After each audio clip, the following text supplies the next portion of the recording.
After finding herself transported to Miltia 15 years in the past, Shion finds the rest of the group and investigates the area to find out what happened.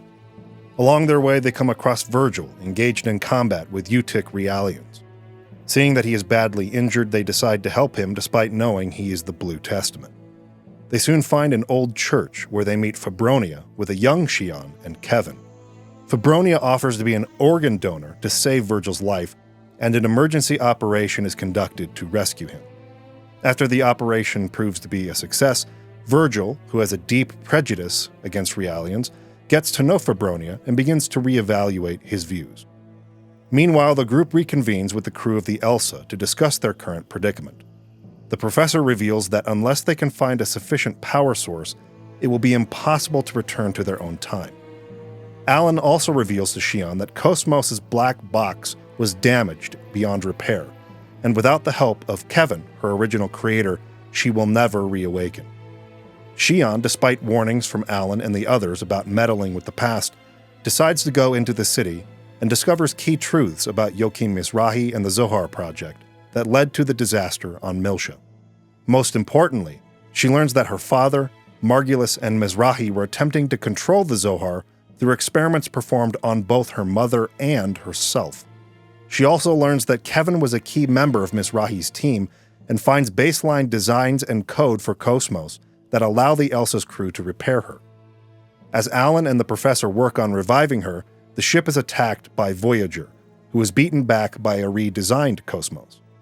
With KOS-MOS repaired, the group then focuses on finding a sufficient power source to return to their own time and settle on conducting an operation to steal the vessels of Anima stored in the U-TIC secret base of Labyrinthos. While conducting the mission, Shion learns that U-TIC, under Kevin's supervision, had developed the combat Realians that slaughtered all the people of the city and killed her mother during the Miltian Conflict. As the group attempts to escape with the vessels of Anima, Shion realizes that her mother is being transferred to the treatment facility where she would eventually be killed, and decides to go after her rather than escape. Though the group wants to help her, they're overwhelmed by U-TIC forces and have no choice but to retreat. Shion is then confronted by the Red Testament, who reveals his true identity as Kevin Winecott. Shocked by this revelation, Shion freezes up and is captured by U-TIC.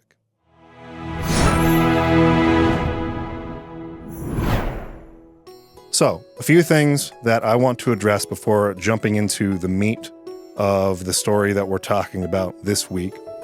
First of all, we got some really great comments last week. And yes. One thing that I want to do a little bit better moving forward is engage those as we're going through it and make it more like the round table book club discussion thing that this is supposed to be.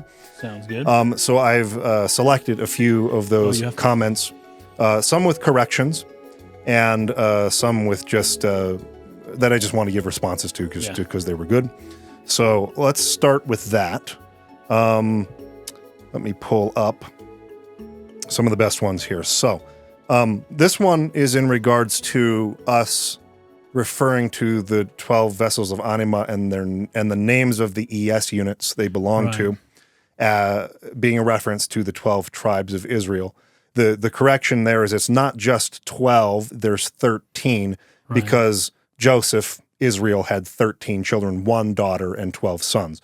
The 12 sons became then the 12 tribes of Israel. Right. But in this case, we have Dinah as well, who is the 13th child, not number 13 she was somewhere in the latter half, middle-ish.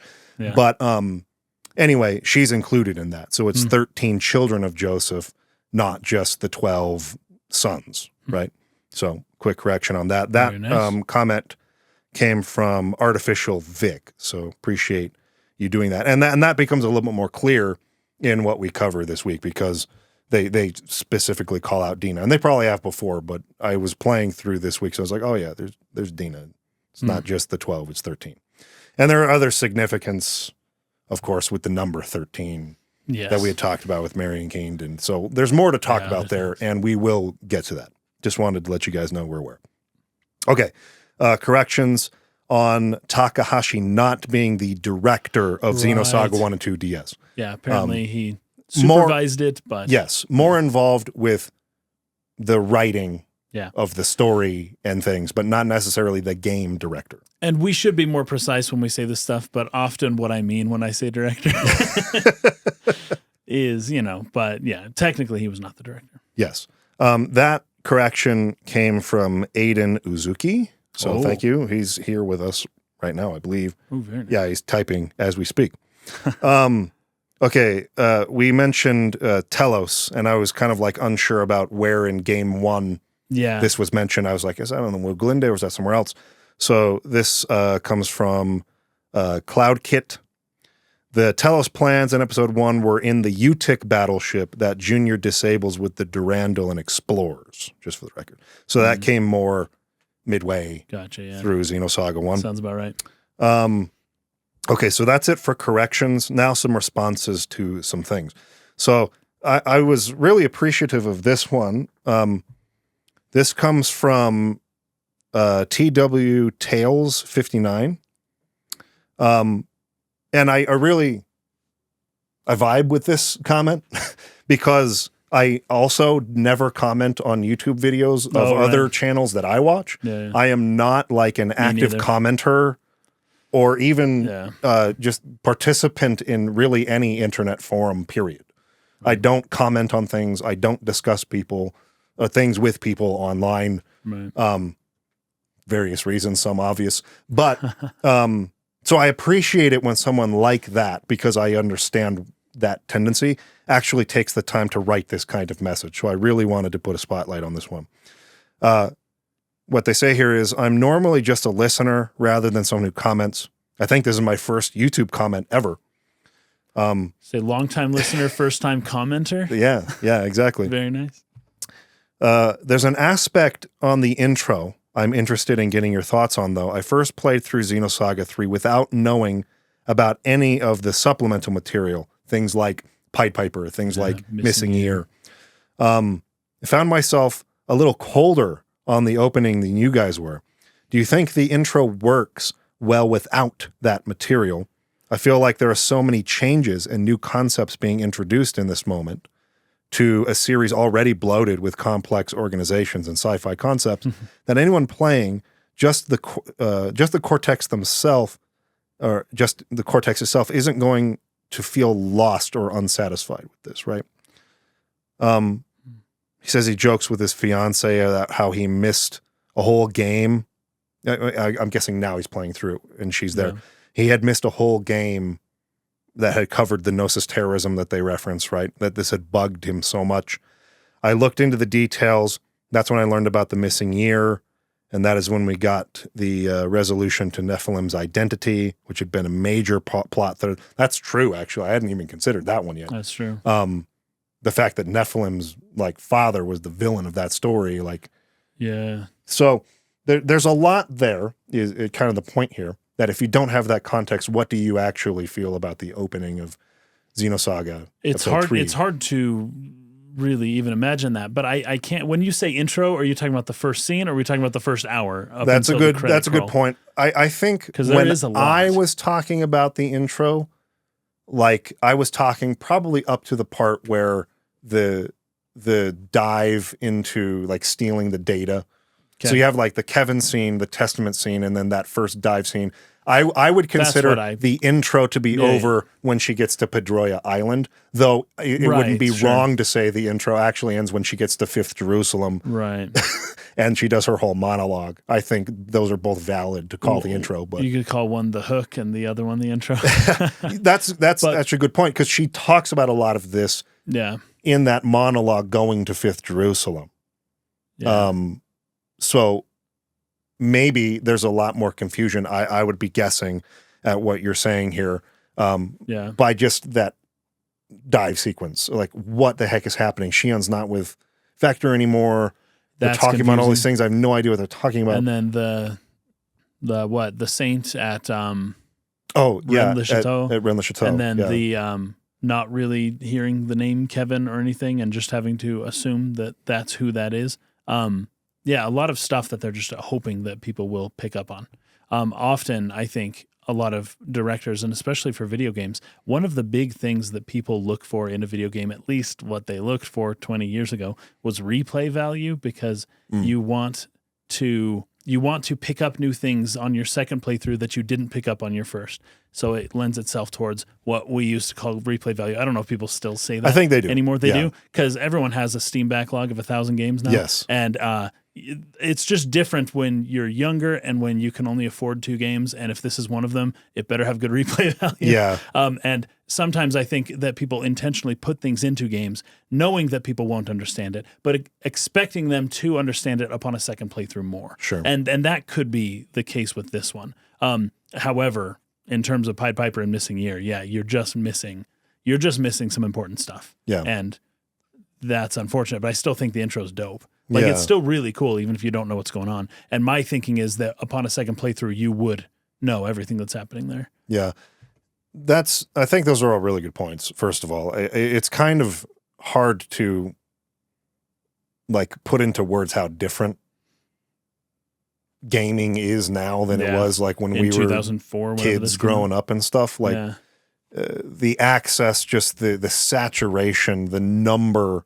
just the sheer number of games being produced. And there's some cheap games now too, when it's like you couldn't, like, there might have been some bad cheap games when we were younger, but for the most part, a video game costs what a video game costs. You can't just get a Steam summer sale and get a dope game for like $3. That wasn't a thing when we were younger. You'd have to go to like a used game store and buy like an old generation game. You know, like it's not what it is now. Yeah. So I think that's true. And then on top of that, I really do believe these games in particular, on top of something, say, like Xenogears, which we've already covered, it's just not possible to absorb and understand on a single playthrough, which is why this whole time I've been kind of going through them twice, sometimes 3 times, if you count watching the cutscenes, in addition to playing it twice, and then doing one in Japanese versus one in English. Yeah. Like, it's not reasonable to assume you will, like, fully get this just experiencing it or going through it one time. Right. So I would assume that the game creators would have been aware of that fact. I sure hope they were aware of that fact. They had to have been aware of that fact. Even the developers probably didn't know what was going on. And it's like, look, we know we're doing this on purpose. So I think if I had come to the end of just, like, getting onto Padilla Island or whatever, when Shion then gets contacted by Alan. At that point, had I not had any context with Pied Piper Missing Year, I probably would have been like, what the heck is going on? Yeah, especially for her not being an employee of Vector anymore. Yeah. That's probably the biggest one. And she does explain it later. You have to piece it together until her monologue at an hour and a half into the game. But she does eventually explain it. So. Yeah. And there are database entries if you are reading the database. And listen, I don't blame you if you're not. I do think there have been some people, it's not even just for this game, even if it's, say, Final Fantasy 16 or Final Fantasy 13, back when I did a huge, like, 7 or 8 part analysis on that game. Or FF8. Or FF8 even. There's a lot of confusion I had with that game the first time I played it. You're not sifting through all the databases and the pause menu. There's a lot of just stuff. It's still in the text of the game technically, but it's in this menu tome of, like, extra lore that's there available for you, but it's all optional. It's not like part of the game's text in the sense of they're going to talk about this in detail within the dialogue between characters in major cutscenes.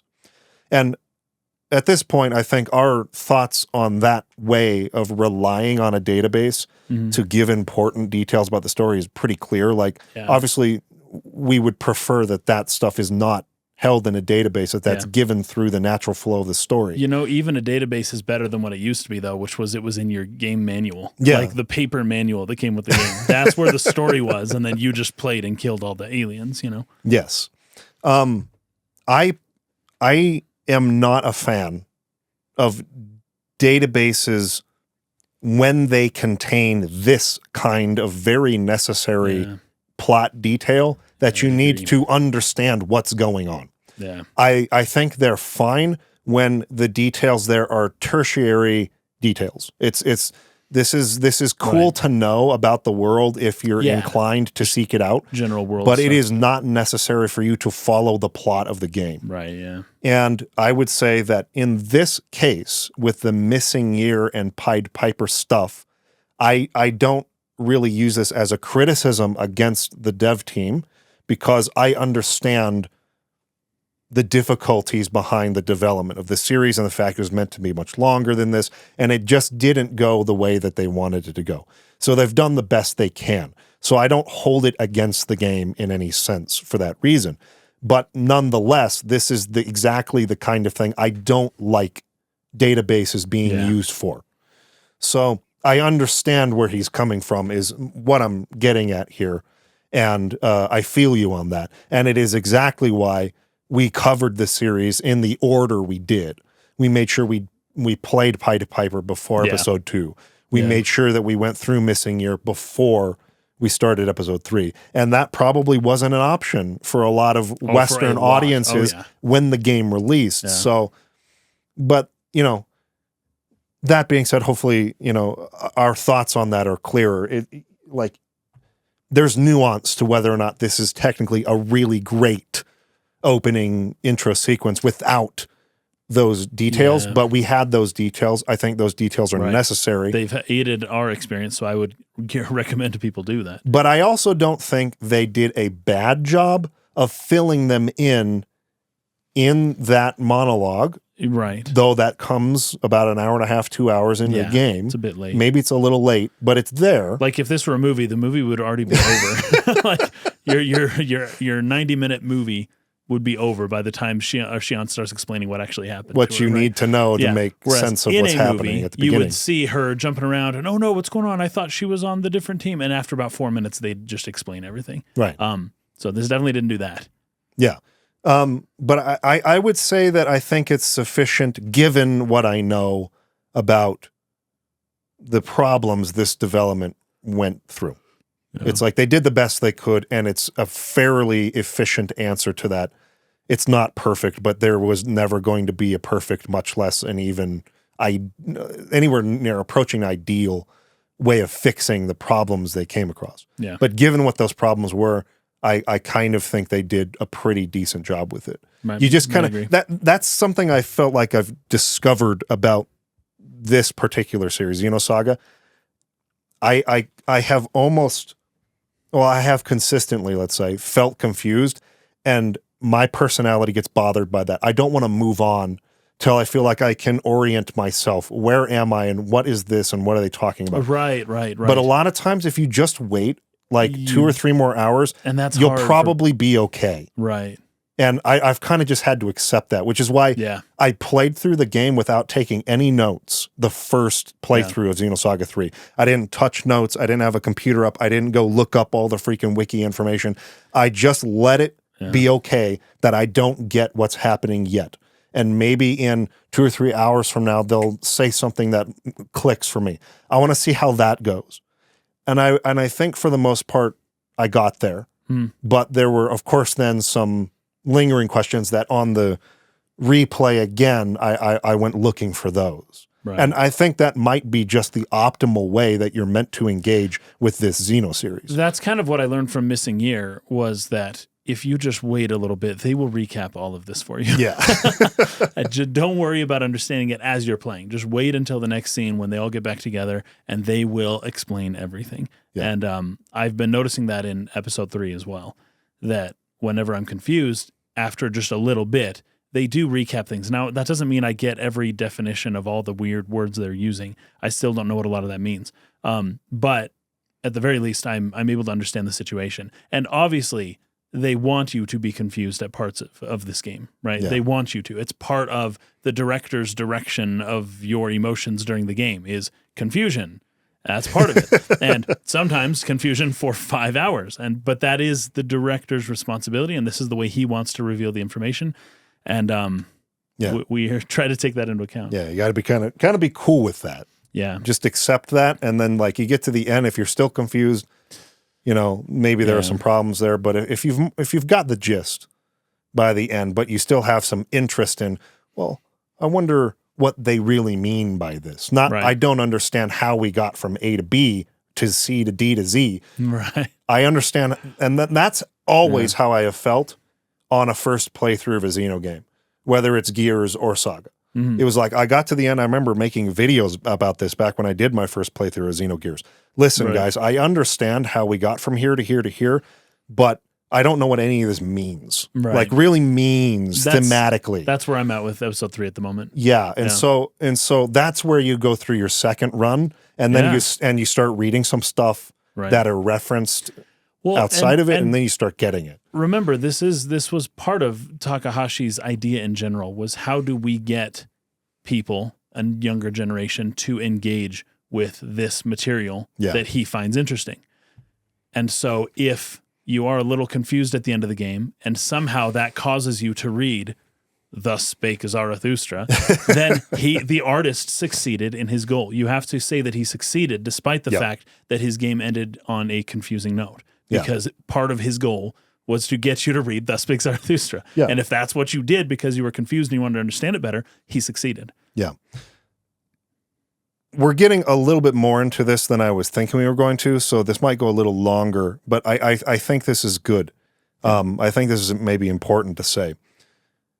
One thing I would say, okay, let me just put it this way. There came a point, particularly in these chapters we're covering today. I think it was right when they were stealing the vessels of Anima, and like Junior is complaining to the professor and Chaos, and the professor's so funny in this stretch. He's hilarious, man. He's so funny because he had kind of like hit Junior on the head with a wrench and be like, "Stop talking," and like, let's get this done. And the way he like stamps his feet, and hilarious. So the absurdity of this series like really hit me and just made me stop and laugh out loud. Because it's like we have this red-headed super shonen anime man who appears to be a boy, who is voiced by a woman who sounds exactly like Ash Ketchum. Yes, totally. Complaining. It's when women do a boy's voice, that's the voice they do. Yes. Whining to a character named Chaos, spelled with a lowercase c. That's right, yeah. Chaos! Chaos! And I just sat there and go, what the hell am I playing? Like, what is this? This is so weird. Yeah, that's funny. Like, it took me out of the, I guess, like, normalcy that I have developed around this genre for a second, where it's like, I'm playing, yeah, this is normal. But like, and we've talked about this a few times, if anyone that I knew in the real were in the room with me, I would feel so weird and embarrassed, and would feel the need to justify why this isn't like really silly and stupid to them. Right, yes. Because in truth, it is. It's really silly and stupid. But that's not full stop, period. There's context to that. It's okay that it is. It's a style. And like, if you can sort of like get with the way that this particular style of storytelling is done, just like any, I mean, like musicals are really silly and stupid. Oh, totally. I don't like musicals, but people who like them, they understand the abstraction of it, right? And so like they vibe with it. Right. And there's a similar sort of thing you have to do to vibe with the weirdness of JRPGs and anime. Yeah. But once you see the abstractions of that genre for what they are, and you're not thrown around by how strange and weird some of it is, then you can start piecing together like, okay, what are they doing here thematically that's actually really cool? And but in that moment, the dialogue even was just like so freaking crazy. And so I say all of that that's funny. Basically to get to this point that there's some hurdles that you have to overcome, which is part of the reason why I think Xenosaga and Xenogears probably weren't as big sellers as something like Final Fantasy or others in the genre that are a little bit more approachable for just like the average player, right? I've always found it so fascinating how I can come across people who just in normal everyday conversation, guy who comes here trying to sell me pest control, former boss that I had, who have played Final Fantasy VII and love it. Right. And so you can talk about that with them and they'll get it. But not Xenogears or Xenosaga or any of these more obscure games. Right. And so this is just something that requires you to really, really get into the weeds. And so you got to play it more than once. You've got to talk about it with other people. You got to go to sources outside of the game. And all of that is necessary to get it. But that's also kind of part of the point, as you were saying. Right. That's exactly what Takahashi wants you to do. Right. So very long-winded way of getting around to saying, I think they did well given the circumstances and given the way I think you're meant to engage with this. Yeah. But I do understand the idea of, I just really don't feel like I get this. Like, this is crazy. Like, I feel like I missed a whole game. You did miss a whole game. But that's okay. I feel like that's okay when all's said and done. Is that? I think so. Fair. And Junior, I learned, I'm going to have to save this for later. I played a little bit past the part, but I know why Junior is the way he is. Is the way he is. He's a kid. The way he's a kid. Yeah. And not the lore reason of whatever. I know why they chose to make him that way. Yes. And I'm excited to talk about it. Yeah, me too. Maybe next week. Okay. So that gets us through that one. So here's a comment that came from, I'm just going to spell it because I don't know if it spells something or not. OPKIJ 86. Opkij 86. Cool. Now, this person has also reached out with similar comments through Instagram, which is not a place I check for hidden messages because I'm not just going to be able to get a message from anyone there. Okay, so Instagram, just so you know, is probably not the best way to reach me. Yeah. X would be a step up from Instagram, and even up from that, where's the typical Discord? Discord would be probably the best. But even then, I'm not going to respond to every message on Discord because I get a lot, but I will probably read it there. Okay. As Aiden and Mix and probably a few others who are here in Discord and are like $10 level patrons that discuss with us live. Yeah. They know I'm not like the most responsive on Discord. Yeah, me neither. Nor am I the most responsive even on Patreon, which hurts me sometimes. But just understand that there was a time several years ago where I thought I'm going to try to respond to everyone who reaches out to me on a platform like that. But given my current work schedule, which this week I was working 16-hour days, Monday, Tuesday, Wednesday. Are you kidding me? I was barely sleeping and going back in again at 5 o'clock to prepare for the next day. I will be in DC all of next week. I was in Quito for a week earlier in July. Yeah. So my schedule's kind of nuts right now. It's not always that way. This is kind of the worst month of the year for me.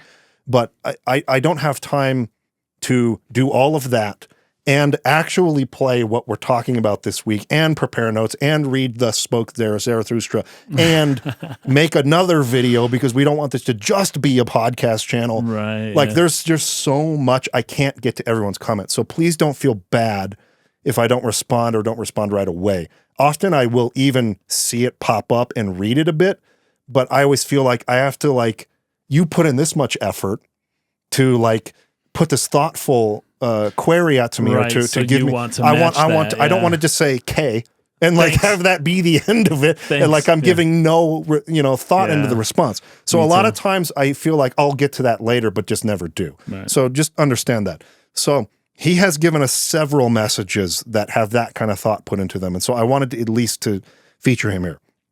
So he says, I will keep leaving comments with some overlooked details that might or might not end up coming up again, but not mentioning that Sellers has built a 13th emulator is a big miss for me. So I wanted to respond to this in a very particular way to set the right expectation. And I feel like we say this a lot, but I think it's necessary to repeat. Sure. Because every series is having different people coming in who haven't watched previous series or whatnot. it's important to state that this podcast is not like a lore or like a podcast that is concerned with like all the little details of the plot. Right. It is concerned primarily with getting at the thematic core of the game. What is this game trying to say? Right. What is its message? And how is it reinforcing that message through its symbolism, references to outside works, whether that's in psychology, religion, philosophy, right. and what's it trying to say to me? So in this particular case, with mentioning whether Sellers, who we haven't talked a lot about, we've kind of called him the pink-haired Matrix guy a couple times. Yeah. with the funny glasses. We haven't mentioned him a lot, but it's not because he's not important. He's a very important character to the plot. Yeah. But the plot is not what we're here to analyze necessarily. Right. We're here to analyze the game's core themes. And pieces of the story that add to building up to making that point are the things that we tend to really put our focus on. Right. So, in short, the reason something like that would not have been brought up is because I don't see the relevance to the conversation we're working up to. But if you see that, if you see Sellers building a 13th emulator that's like not quite good enough, right? Because it's supposed to be paired with the Omega, and it's like providing too much power to it, which is why Abel kind of like is like not able to really control it in the demonstration, right? And they're having trouble linking Abel neurally to the Omega, right? Is because they're really supposed to have the original Zohar for this thing. That's what it's really required to make it work right, but they don't have it. So Yuriev and Sellers are working for ways to work around this while they continue testing it. So Sellers mentions having built this 13th Zohar emulator, but it's like not a perfect solution. If you see a reason why that's really relevant to the game's core thematic message, please leave a comment and explain why that is, and then we can continue that conversation. But just realize that this podcast is not about analyzing every little detail of the plot or of the lore. It's just that's not why we're here. It's not because that stuff's not interesting. It is, but it's not what we're interested in long form discussions about. In our 1 hour and a half podcast, we can only fit in so much. There's only so much. Yeah. And lore and stuff is not what we're passionate about. We're passionate about philosophy. We're passionate about science and psychology and things of this nature. And so when it relates to those things, that's when we'll, try to shine a light on it. You had brought up a couple of other things too, which I didn't copy over, unfortunately. I kind of forgot to take a picture of it.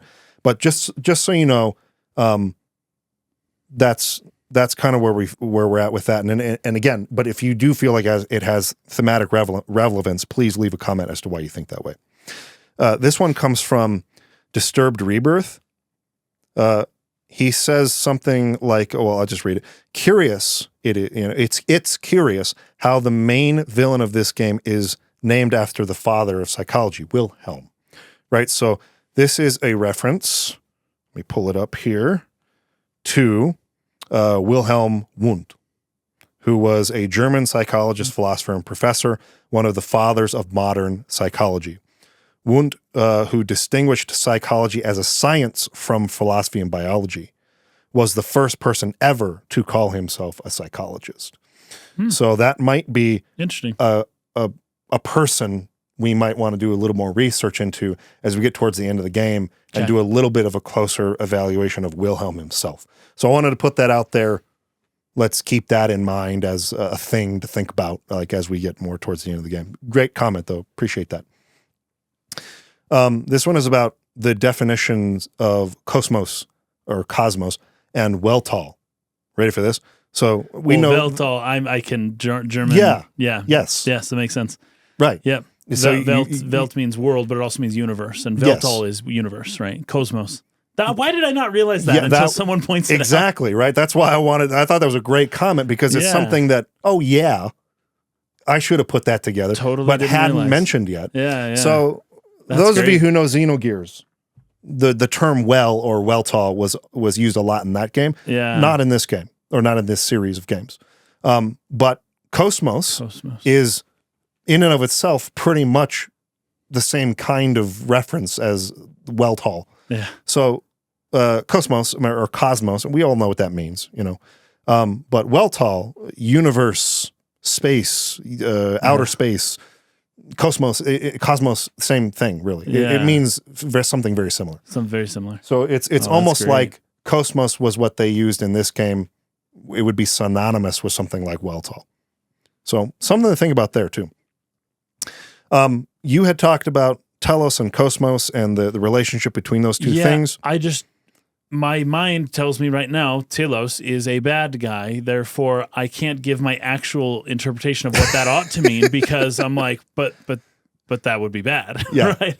So Telos being the meaning if they merge, Cosmos being the material, right? And then the merger between meaning and material, right? Creating the universe as we know it. Right. But like that, I don't want Telos to be the one providing the Telos to KOS-MOS. Yes. At the moment. Yes. So this commenter, Zoelia, Telos means absolute power, KOS-MOS means chaos.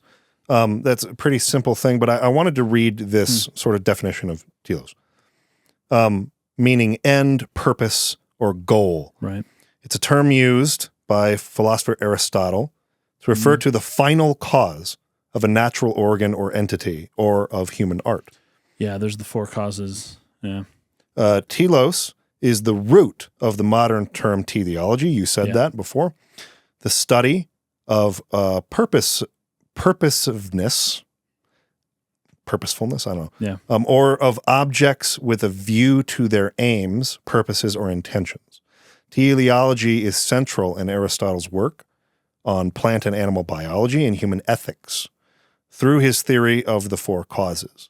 Aristotle's notion that everything has a telos also gave rise to epistemology.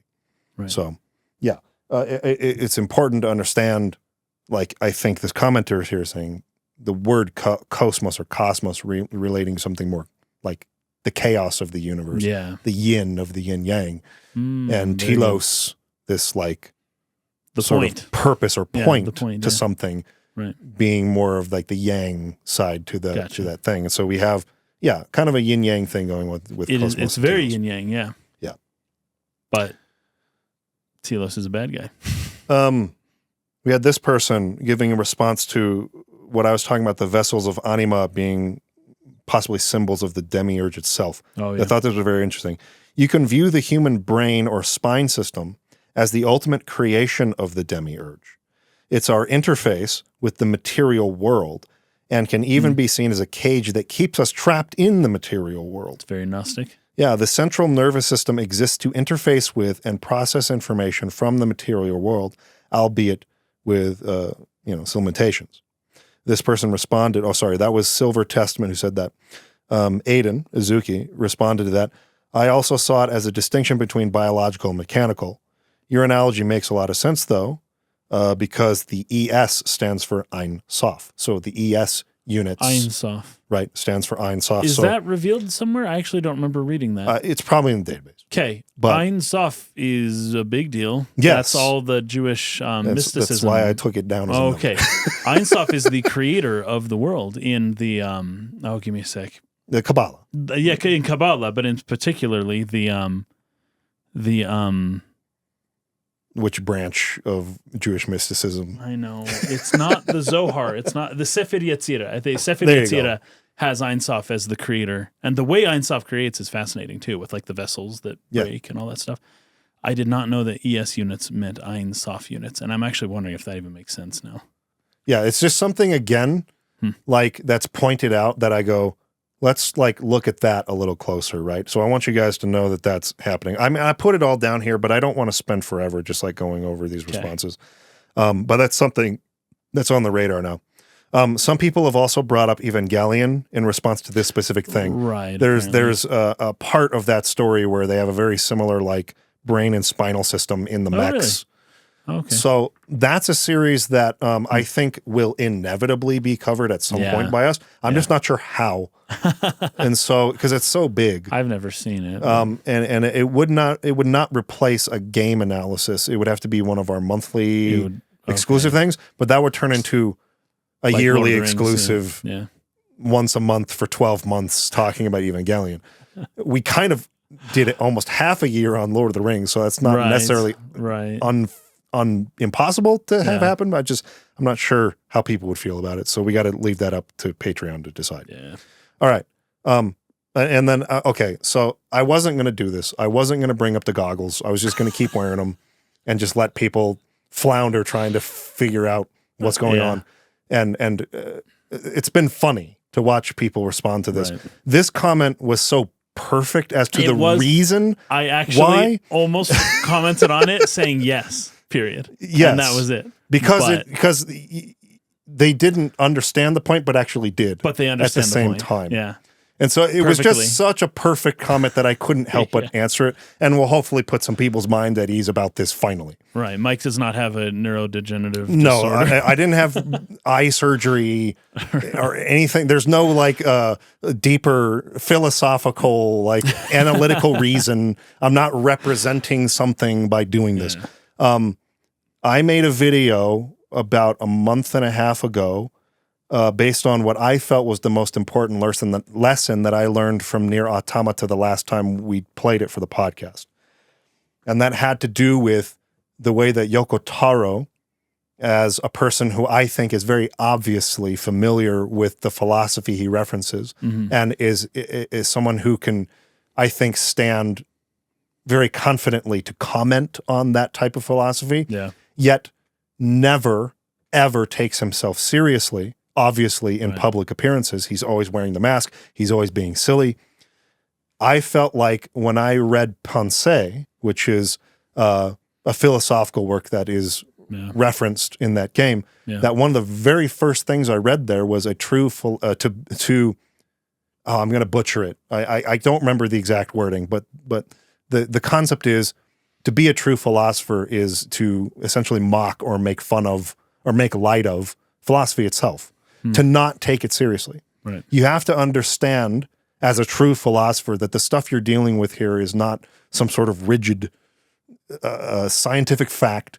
These are ideas, and there are many, many different interpretive ways of looking at the world, and you can't start taking yourself too seriously, or else you'll find yourself like a certain character that appears in that game, which I won't say for people who haven't played it and not spoil it or anything. But I encourage you to watch that video if you want to understand why I'm doing this. I tried to be really sort of like vulnerable and open about myself and the way that I think and how seriously I often take life. And this is an attempt by me to, as I sit here discussing like very important concepts of philosophy and religion, and as we do this, you're looking at a person who's wearing these ridiculous goggles, and you can realize like it's not as serious as sometimes it may seem to us. Right. That's really the point of this. So I didn't want to have to actually explain that, but the comment was, it was perfect. I love you guys, and I've waited forever for you to cover this game. Thank you for, being with us for as long as you have. I just don't get the reason for these goggles. It's been worn for like 4 or 5 episodes now. Is this supposed to be funny or have some reference that I'm not getting? We haven't even gotten an explanation. My point is I can't take this serious in any way. And my response to that was good. You wrote a response? Yeah, I wrote good. You're not supposed to take this stuff seriously. That's the point. Right. It may feel, especially when this is your favorite game series ever, and I've waited forever for you guys to talk about it, and all the details, and what about this? You can get so bogged down and get so serious about it, you can kind of forget this is all just very flawed human beings trying to give their best answer to what's the purpose of life? Why are we here? Right. How can we be better human beings? How can we grow and become the best versions of ourselves? There are so many ways to approach those questions that if you start thinking too seriously or rigidly about one, you can sort of start missing the point. And so this is my attempt to try not to do that. So good. Don't take me seriously. That's what I'm trying to say. All right, let's actually get into the game here. All right, perfect. The reason why I felt like it was okay for us to diverge for as long as we did on responding there is because I don't really necessarily have a ton of notes on this sort of middle act 2 of the story. You know, I don't either. I played a little bit beyond, like in order to. Next week is going to be like we won't have any. We can't waste any time. We got to like fill that entire hour and a half or 2 hours. We got to like get into all the nitty gritty here and all the payoffs and everything. Right. But for this chapter, or I guess this middle section of the game, there's a lot of new revelations, and but they're not like fully explained, and there's a lot of stuff that we couldn't really like comment on in full without spoiling until we get to the end, and so it's more or less. I just felt like I wanted to comment first of all what I already talked about. I there was certain moments here where dialogue and just the absurdity of Xenosaga was kind of like making me laugh a little bit. But it was still a really enjoyable section, filled with a lot of great intrigue and mystery. And I think what I took away the most, what hit me, I guess, the most about this was the real story of Xenosaga is the Miltian Conflict. All the stuff that happens in like the present day of Xenosaga is not really the story of Xenosaga. That's all funny. of it is meant to reference back to the Miltian Conflict, and that's like where the real freaking story of Xenosaga is. You know what's wild about that is it. Until you said it, I didn't realize that, and it takes until halfway through Game 3 to realize. Yes, yes. That's like what happened there informs everything, right? That's the most important thing to understand. I thought about this a lot, and you know, like, let's take a series like, I don't know, just any of the Dark Souls games, for instance. There are a lot of games that do this. I would say even BioShock is this way. Oh, yeah. The story of BioShock is not what's happening in the present. Right. It's in all of those logs and recordings. The discovery of what happened in the past. The discovery of what happened here. You are here trying to figure out what the story is with a character who's, well, I won't get into the spoilers of that for people who haven't played it. It's a great game. We did a podcast on it. You should play it. But there's that kind of game where they, I think, realize, or at least maybe their belief is, we are creating a game first, and the story is a supplement to this gameplay loop we're creating. And so like it's there to sort of engage people or give people maybe like a reason to move forward. But like really this is a game. It is a video game first. And so I think a very valid approach to that philosophy of game design, which I think we did talk about in BioShock. This really was their a gameplay first design. It's Xenosaga and Xenogears are not that. Right, they're story first, yeah. Xenosaga is story first, game second. And so I found it interesting that I feel like if your approach is game first, story second as a game developer, that a very valid approach to that is to have a story that sits in the background that the player can discover, engage with as much as they want. Right. But really, they're free to just shoot stuff, kill bad guys, not knowing what's explore. Happened wouldn't detract from the experience. No. In any way. And it's just for those who are really into it and really nerdy about it, that read all the item descriptions and try to piece together this puzzle of what the heck is even going on. Xenosaga is a story-first game that tells that its story also comes primarily that you have to go back to it to figure out what's happening. Multiple times. And I'm not sure how often I've seen that. I'd have to really think about it if I even know of another story-first. I guess we could say Final Fantasy VII to an extent. The Nibelheim incident is really, really big, but not like the Miltian conflict is to this. Yeah, not like this one. And you do revisit the Nibelheim incident multiple times. Yes. And you learn a little bit more each time. Yes. But yeah, this one's different. This one's different in a much bigger way. Yeah. And so it's I think a point maybe of controversy. I haven't seen it, but I did see some of our patrons saying that this time travel aspect to the story is something that like some people were bothered by. I don't know how you felt about it. Well, I was initially because we haven't ended the time travel part yet as of the end of chapter 6. That's true. No. Yeah. So maybe I have in my playing, but basically after the time travel part came to an end, I was able to understand a lot more clearly that my concerns about the time travelness of the situation were unfounded. Yeah. So it's not as big a deal as it seems. But at the time, like even Alan is like, hey, are you sure you want to go messing with the past? And she's like, oh, it'll be fine. Come on. And okay, butterfly effect and whatever. Like, we're just not worried about it. Okay, fine. And I was worried about that. And as the game kept going, as it was just hours and hours, I'm like, we're still in the past. We have screwed up so much. She shouldn't even exist in the future now, based on all the stuff that we've done. Everything will be different.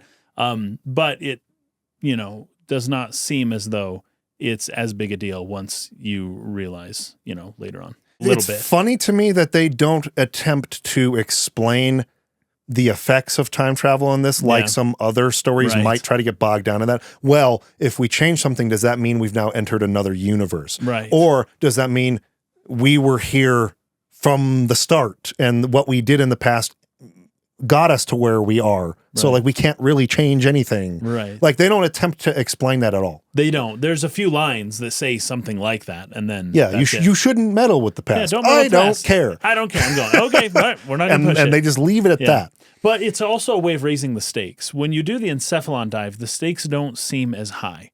Yeah. When you literally are like, we're in the past and things are about to get like crazy real, that raises the stakes a lot more, because it's like, we're not just in someone's mind. We are literally in the place now and it's about to get nuked, right? Like, this is crazy, right? This is wild. So they raise the stakes that way, and they made me okay with returning. Because at first the concept of going back to Miltia was like, I've had the same feelings. Like, I don't want to do this again. Like, what more can they show me here that they haven't shown me? But as soon as it's like, no, we're here for real this time. This is like actually happening as we're playing. It felt a little less concerning until we really start changing lots of things. And then I'm getting a little concerned about it by then. Yeah. The way I felt about it was we've got a higher dimensional being with Udu that we're dealing with here. It's not to spoil something else, but Interstellar, it's sort of similar to me, where it's like I saw some people's complaints about wormholes and time travel and black holes and gravity, maybe and all this stuff. And it's like, we're reaching a little bit to sort of like work in the fiction of science fiction of how that might be possible. But in the end, we were also dealing with higher dimensional beings in that story too. Right. Like beings that have ascended to some other dimension we don't understand, and who have capabilities due to that extra dimension that we couldn't comprehend anyways. They can pull the strings. So when you get an extra dimension or a higher dimensional being involved, and I can kind of like realistically say to myself, I can't understand what an extra dimension or maybe two might add to a being's capability of moving through time, or how they would interact with time, that I start to be like, okay, I can accept that. Udu is involved in this somehow. And Udu, I believe, is a higher dimensional being trying to understand a lower dimension. And, we got God involved here. So I'm okay with it. Right. Like, I don't understand it. The characters don't. They can't even wrap their heads around the technicalities of time travel anyways, just like I can't. But Udu can, and that's true. It's all right. The presence of Udu as just kind of a back-of-the-mind thing that as you're playing the game, you know that there's this thing that exists that kind of supersedes all else and somehow is able to still interact within the 3D realm. Yeah. It does kind of help to solve a lot of the issues, right? Where there is some underlying unity behind everything that's happening, right? That we're not just being thrown into complete chaos. There's something there that isn't changing, that is kind of holding everything how it is, and makes it kind of seem like, well, whatever happens, that thing didn't change, right? Yeah. And that's kind of, and it's still such a mystery, right? Yeah. I think it does kind of help. Yeah. So, for me, I didn't really even think about it, much less have complaints about it. I thought it was fine. Okay. So I wanted to comment. There's a couple, I think, key things about Eternal Recurrence, to comment in just this first scene. Because the first scene opening up chapter 4 is a Virgil, flashback. Right? No, it's a flashback to Shion in her time when she and Kevin were together. Oh, and this is where he gives her the pendant necklace. And then right after that moment, which is, I think, for Shion, quite obviously a very beautiful moment, Udu starts asking her some really, really poignant questions. Yeah. So, Shion, are you feeling joy? And Shion says, joy? Yes, I'm happy, very happy. And Udu says, happy? Shion says, I feel fulfilled. Udu says, by this memory? So, Udu is, I believe we can take from the context here, Udu knows he's giving her the memory. He's like instilling the memory, having her relive the memory because he's curious about something. Right. I want to know how you feel about this memory. And I want to know what that has to do with. She says, yes, it's a wonderful memory. The days I spent with him, feelings of warmth. I want to stay like this forever. Yes. And he says, forever. Yes. She says, even if I were to be born again. And he says, I keep calling it he. It's just Udu. I don't know what it is. Eternally, over and over, over and over and over. But, and then it kind of cuts off. So I want to turn this over to you. You seem to have something to say about it. Yeah, a couple of things. First of all, what was it though? What was it? That's eternal recurrence, just the idea that if I lived a life where I got to experience this over and over and over, that life would be worth it, is what she is saying to Udu, right? Now, Udu, I don't know the limitations of Udu at all, but if Udu is the type of being that can move between the past and present easier, right, and can understand certain people in a certain way, then Udu is aware, as we are by the end of this chapter 6, that Kevin is not who Shion thinks he is. Yes. Right? And Udu is, this is just one of the hints as I was playing. Like, this is one of the hints that, like, yeah, but that Kevin guy isn't who you think he is. Yes. They give 1,000 hints up until the final reveal. It's really not even much of a reveal when it happens. But Udu is, you know, kind of getting this from her, this idea that if you can feel this, then life would be worth it. Okay, but should you just die right now?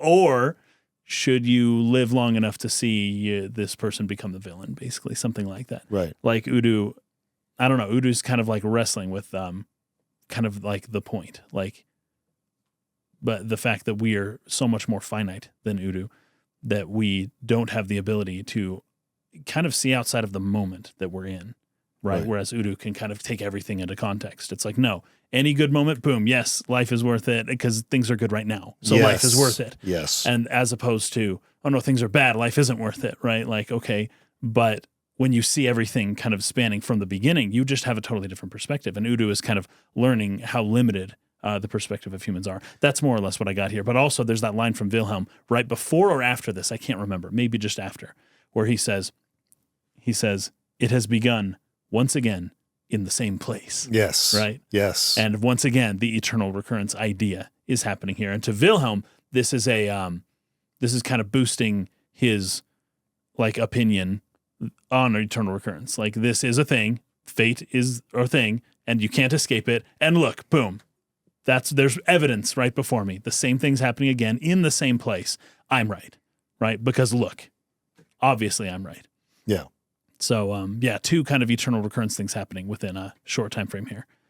Yeah, I really think there is, even just in this, solely this thing, we could have a whole podcast episode dedicated to just talking about this. Right. Because there were some great comments left on the Nietzsche episode we did on breaking down Nietzsche. You know, I can't remember the name of the commenter, I apologize, but who said something like, I don't understand why this concept of eternal recurrence is in any way something that you would want to reject, because you're going to forget it anyways.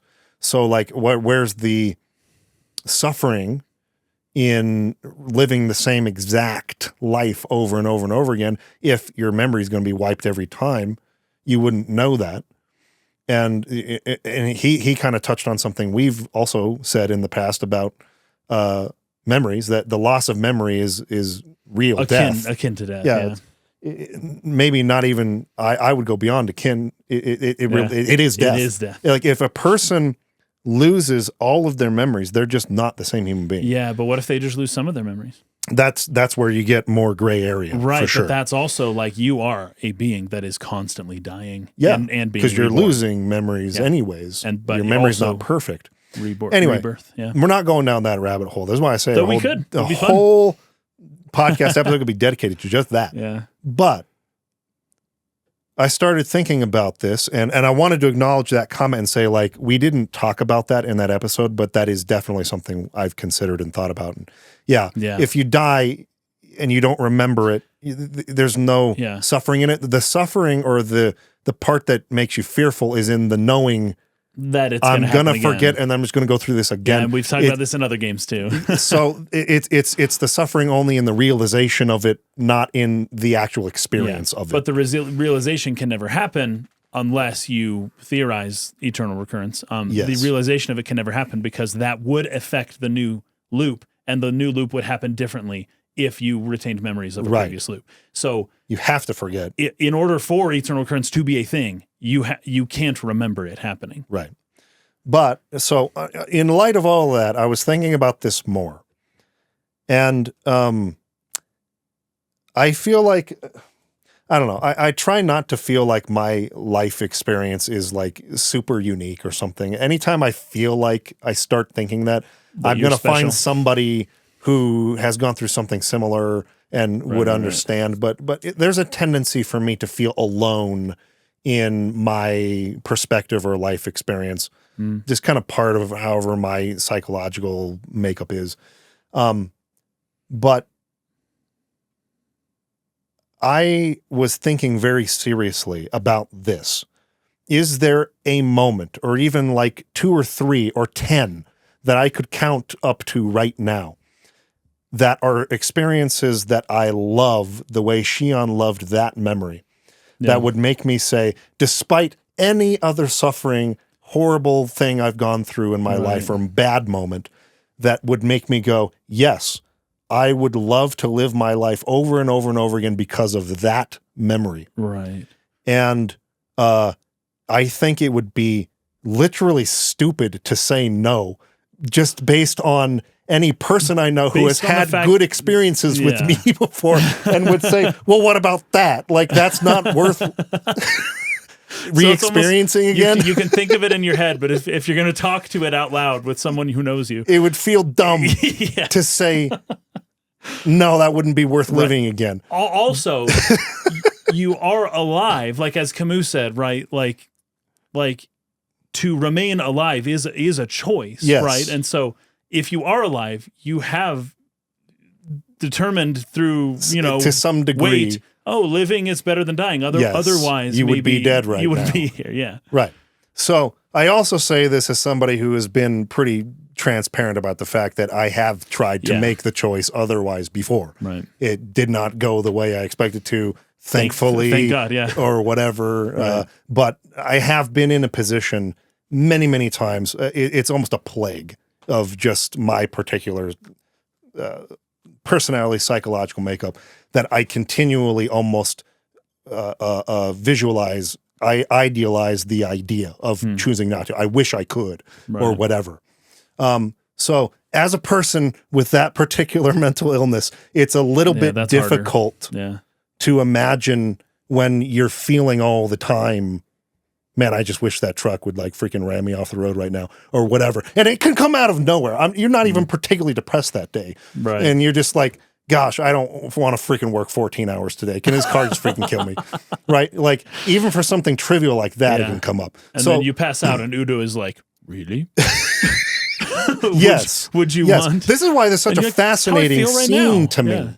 Because, like, as a person who thinks that casually, or who fantasizes that casually about death, like literally every day, I'm not going to have the same view of this as I think probably the neurotypical person out there who doesn't experience that all the time. Right. And so I was trying to really think about it. And I think emotionally, like, my core wants to say, no, I'd rather not. But like the telos, the logos part of me goes like, well, that can't be true. Like you've had some really, really cool stuff happen in life. And like that would be, if you were to be destined or fated to live this exact life again, wouldn't you at least be able to find meaning in the fact that, well, at least I'll get to do that again. Right. Like that'll be cool. I went down the same road that you did. Yeah. Yeah. And it's actually a really good practice, I think, to go through all the experiences in your personal life that you think make life worth it. Yeah. Now, for some people, it's going to be more than others, right? But there are a lot. Yeah. I have been, at least for me personally, I have been through many, many of them. It's almost an exercise in gratitude to just kind of go through that and kind of reframe you, at least. But like, like the birth of all my kids, like... Yeah. Like right then and there, like, I don't know. I would can't probably say be it, right? That it's not worth it. All else, even if all else was negative, I would say, but that. So when I spent a week in a psychiatric ward after this attempt that I made, that was the one thing I learned from being in the hospital that like totally changed the way I freaking view life in a lot of ways. It's reframing. I understood the concept of reframing, but I didn't understand the mechanism of like how you go about starting it. And it comes down to gratitude. Like gratitude is the answer. The practice of daily gratitude forces you to, just for a second, turn off this part that's yelling at you about all the bad that's going on and go, wait a minute, there's actually all this stuff I'm overlooking. That's actually pretty freaking great. And then, because it's really a chemical process. If you start your day off with gratitude, because when you wake up, there's almost like a flush of like your hormones and chemicals that you, especially if you're like severely depressed one day and you go to sleep and wake up, you find yourself in this almost like reset brain. Yeah. And if you can, and they likened it to like a wine wall, right? There's all these different wines you could pull, and those are like your neurotransmitters.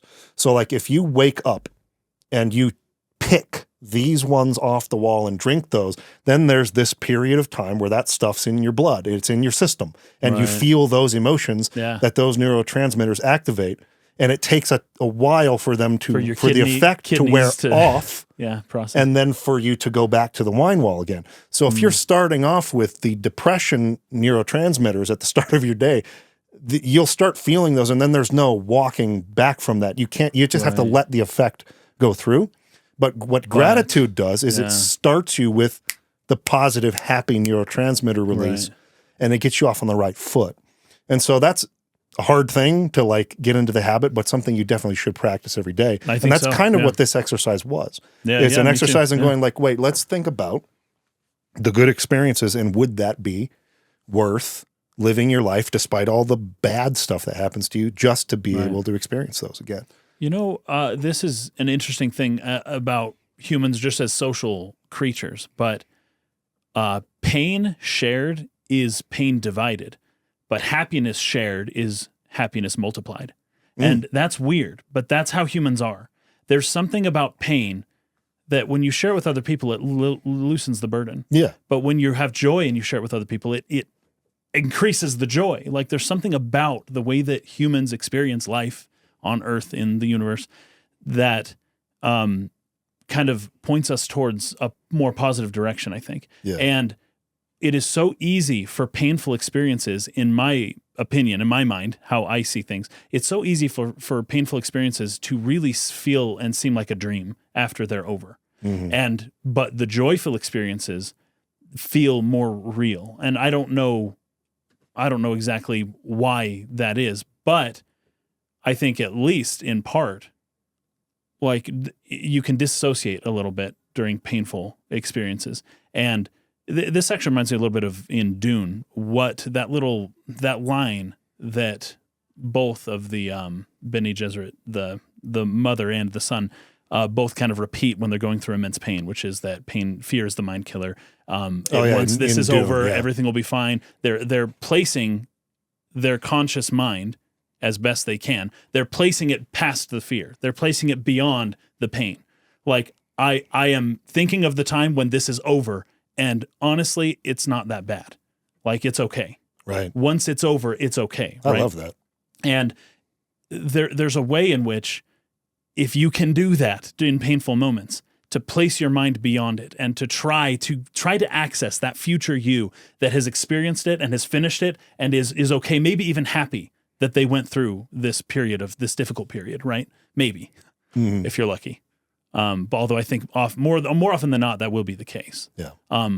And try to experience it that way, then the pain can really feel almost like a dream, almost like something that didn't or isn't even really happening. But it's harder to do that with joy. And maybe I'm speaking this way as somebody who doesn't experience like what would you call it, like a major depressive disorder or suicide on a daily because basis, I could almost hear somebody who has severe depression saying the opposite, being like, no, the happy moments feel like a dream. The pain is more real. I was going to bring that up after you finished, but yes, you're already there. Yeah. But I feel like as a species, humans would be more geared towards towards my position. Well, and I do think there is an actual pretty solid point to be made with that because this is the way like nostalgia works. Right. At least nostalgia in the sense we talk about it when we're talking about you only like this game because of the nostalgia or whatever. You kind of forget all the bad stuff. All the bad stuff and just remember the good stuff. Memory tends to work that way unless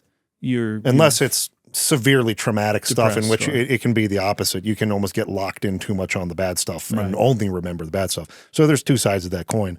But yeah, I mean, a lot of times we forget all the trash that came out in a certain year and remember the best movies that came out that year whatever. Totally, yeah. So there's a tendency for that I think is a valid point. Anyway, I don't want to stay too long on this other than to also point out that we talked about Shion being referred to as the sad being. I've seen your comments. I didn't bring them up earlier, but I saved them for when we'll get to this later, just because we're not going to do the full Shion character breakdown at this point. But I do want to put a pin in this moment with Udo here, where she talks about, I'd be willing to live my life over and over again as a sad being who has had some extremely traumatic stuff happen, some of which we haven't gotten to yet, some of which we have. But she learns some pretty hard truths in this portion we played today. She learns that she was also a test subject, not just her mother, but she herself were used by her father as test subjects for a very special reason. This all has to do with the number 13, by the way. The little special ward she gets transferred to, remember, is the 13th. The number 13 on there. So we're aware of that, but we can't talk about it yet. We haven't gotten to that point. We'll do that later. Anyway, this all comes back to the Marion King story and all that, and we'll get to it later. I love that story, by the way. But she has gone through some severely traumatic stuff, right? Some of which we'll talk about later.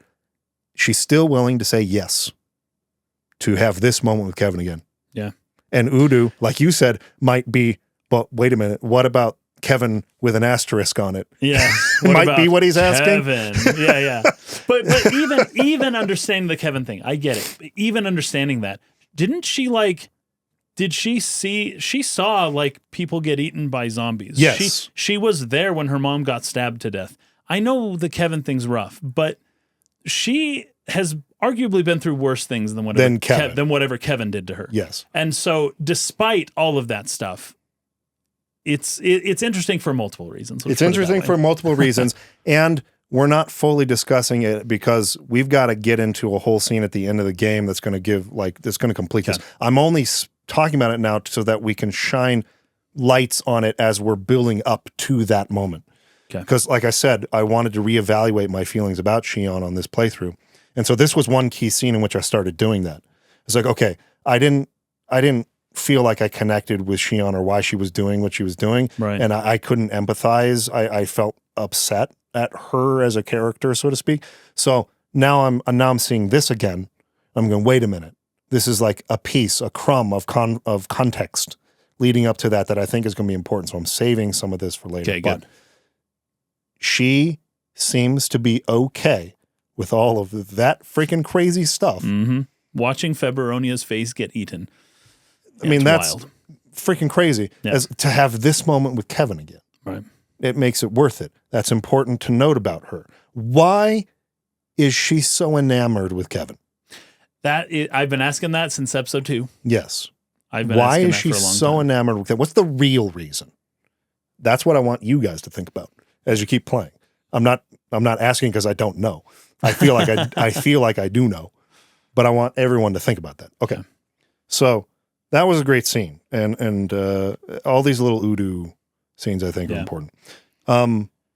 So this crazy time anomaly thing happens and they all get thrown into the past. It takes a while for her to gather everybody together. Yeah. Virgil is probably important to talk about here. So they find him injured. He's injured. They sort of decide to help him anyways. They still haven't really pieced together what's going on here. I mean, Jin and Shion see the Labyrinthos tower in the distance. Are like, this cannot be freaking possible.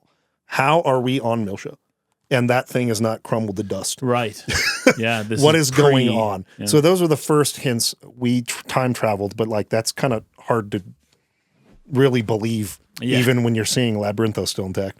But then they see Virgil, and we know he's the Blue Testament. Yeah. But he's not appearing to us as the Blue Testament. This is all so strange and weird. Injured, yeah.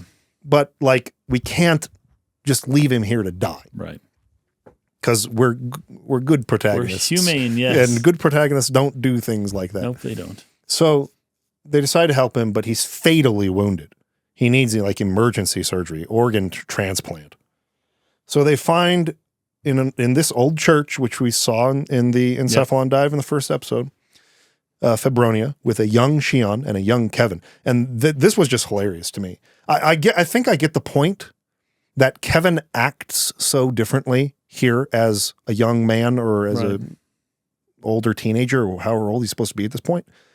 I would guess he's maybe 18, 19, something like that. Yeah. He acts so differently that it's just, that can't be Kevin. That's not the Kevin I remember. It's got the name. He looks the same. Oh, but he's kind of rough. But it's just impossible for me to believe that they didn't understand that was Kevin immediately upon seeing him. Except they didn't question it at all. Except, who's this young man? Who's like here? Who's that? Now, it's fetching Kevin. Like, I think obviously. Anyone else, I would understand actually Shion. I understand Shion being like, Shion, yes. Looks like him, but it couldn't be him because everyone else should have been like, Shion, that's fetching Kevin. Else, like Alan was that's with her, not Kevin. That can't be Kevin. Yeah. No, that's Kevin. That's Kevin.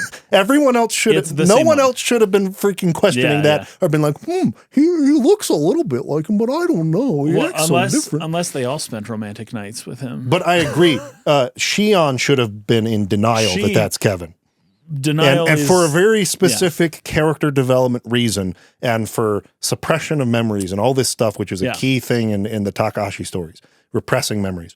She should have been like, nah, I was there. See, that's me right there. It's me as a little girl. That's not Kevin. I would have remembered that. Yeah. And they're like, no, it's Kevin. That's Kevin. And when you were a little girl, you hated Kevin. Yes, right. But yeah, they really show Kevin in a very, very different light here. Anytime Kevin appeared in any flashback in the previous episodes, he's very soft-spoken. He's very thoughtful.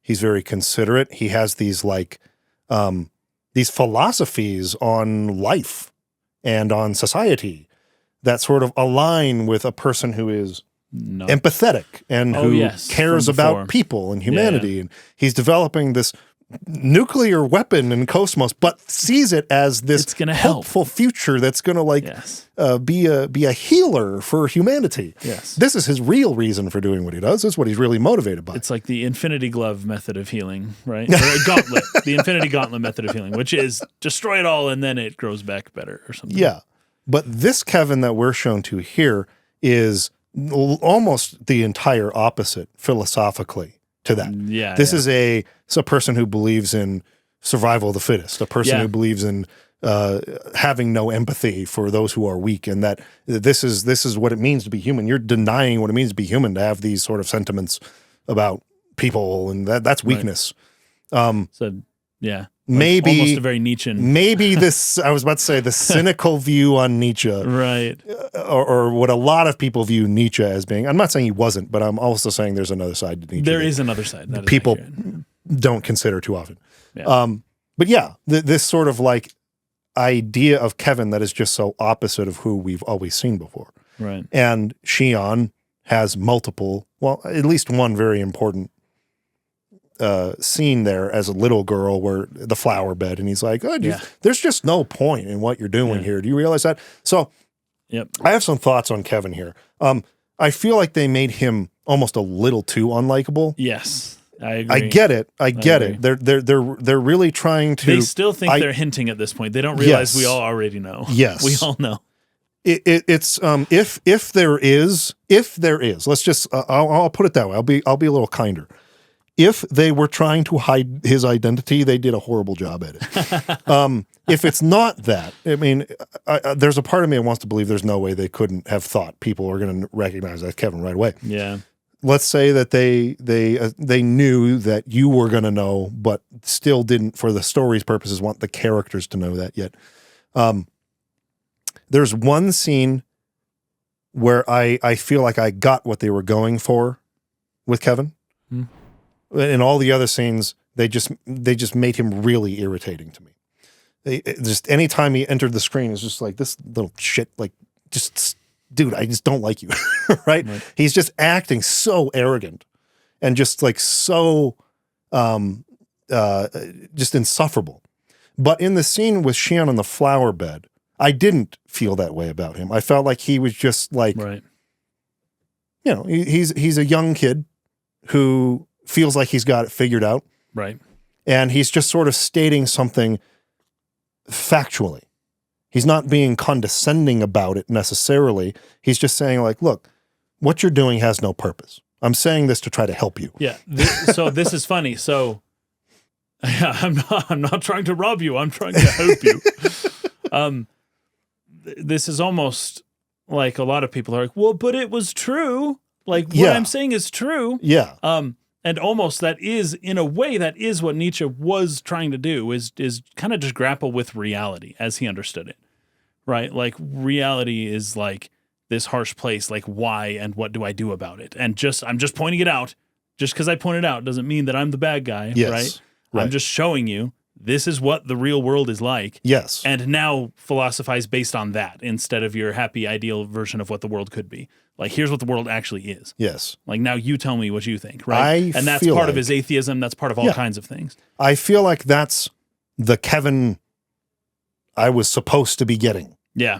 Like, he's just being a realist. Just saying how he's not like a bad kid. Right. He's not like necessarily like what's the word I'm looking for? He's not being mean about it. He's just trying to be factual. Right. And he's a cold person through what he went through. I mean, the loss of his mother we saw right at the very beginning, the traumatic stuff he's been through, molded him into being this person who's like just this super realist about the world. And he's just going to state it how it is. I can see how a person who went through that became that. And I get that feeling from him in that scene. But like Shion, in a way that I thought was really effective, breaks through that ice wall a little bit and gets to him. Stand up. Like, you're going to water these flowers. Yeah. Really? Do I have to do this? And as he's doing it, and then she gets called away, you know, you can see she got through a little bit. Yeah. And then you can see how that seed that got planted led to the Kevin she fell in love with eventually. Right? Now, there are asterisks on that too, which we'll all talk about in the whole Kevin Shion thing next episode. Yeah. My point is, that's what I feel like I was supposed to be getting, but maybe this is maybe it was the intention he was supposed to be irritable or irritating to us, but I feel like maybe the performance, like the way he went about saying the stuff, it just came across as he's constantly complaining, constantly like condescending in a way that he does not deserve to be, instead of just being like this kid who's just trying to be a realist, just trying to state what's real. No, that's not true. This is true. And he's just cold about it, but not necessarily like whiny and irritating and overbearing about it. So apparently, and I can't remember exactly who said this. If you could scroll up just a little, that's okay. Okay, it might have been Ivan or we got David here as well. Okay, or David. Somebody had mentioned that, well, he's basically 14 years old and he's working with... Is he 14? The greatest scientist in the world. Is that how world. young he is? I thought he was a little older. If he's 14, so that's freaking crazy. Is he 14? And who said that? Because if he's 14 and working with the greatest scientists in the world, he's probably an... He's 14. He's probably an arrogant, kind of fella. Yeah. Now, once again, Nietzsche I was going to say the same thing. He was young when he graduated. Very young. And they basically just gave him his doctorate degree without him having to write a dissertation because he proved such a strong understanding of all the material. Yeah. They just were like, hey, and we award you with our PhD because you don't even have to do anything. But my point is, how brilliant he was. My point is, it's not that it's impossible to imagine that a kid could be that way, who is that intelligent and that advanced, that they could become a very arrogant, condescending person. Totally. What I'm saying is, it's not necessarily how someone is going to be. And I feel like the Kevin that I got from the scene with the flowers, he wasn't being that way. He was just being more of a realist. And there's a part of me that really likes that side of Kevin.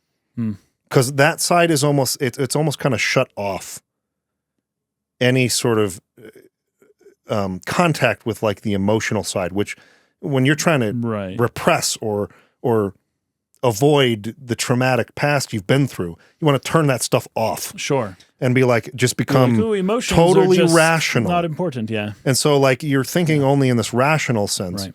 And that can come across to people as arrogance and condescension when really it's only a person who's like a hyper realist. Right. I feel like I've had that experience. I've a lot of times in my life, I've had people when they first meet me assume he's this very arrogant person, but I don't think I was exhibiting the kind of whiny, condescending, like overbearing stuff. I was just very cold and not very like open.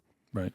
And that was interpreted that way. So I kind of like that nuance where it's like Kevin can be this misunderstood kid, but he's got very relatable reasons as to why he became this way and like got very involved in the sciences and became a super rational thinker and like is just all involved in this sort of thing and justifies things like let the weak die. I feel like Kevin could be presented here as a misunderstood figure the same way I feel Nietzsche was misunderstood. I actually want to rather bring than that up a little. As someone who was just this exceptionally annoying 14-year-old kid, right? So in our episode on Thus Spake Zarathustra, I bring up kind of at the very end of it the whole rationalism like idea that Nietzsche was also opposed to, because he spent so much of his time trying to, trying to move past or talk to people or write beyond like religion, this idea of religion, that a lot of people assume that his next step is, oh yeah, we're done with religion, let's be enlightened rationalists. And they don't realize that Nietzsche was also against that and predicted that this rationalization that was going to follow the religious order is going to like be incredibly destructive and horrible for, the next 200 years, right?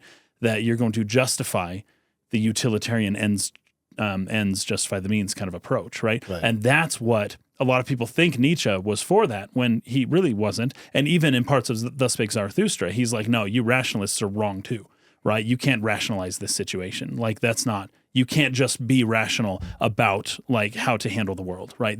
We're beyond that. We need a new system of morality, basically, but we can't just be being rational, right? Yeah. And this seems as though Kevin has kind of taken Nietzsche's step 1, but not Nietzsche's step 2. Right. He's just like, oh, these superstitions are dumb and emotions are bad and not helpful. Here we are. I'm rational. And it's like, no, okay, keep reading Nietzsche though, because there's more. No, he's done. He got rid of the things that he thought were the problem, and now he can be the Übermensch of rationality, and that's not what the Übermensch is. And Nietzsche warned heavily against purely rationalizing everything also. That's exactly maybe the misunderstanding that you're talking about. Yes. Which is like, that's not real Nietzsche, but it's what a lot of people think Nietzsche is because they only got past book 1, and they think he's just some figure out to destroy to destroy religion.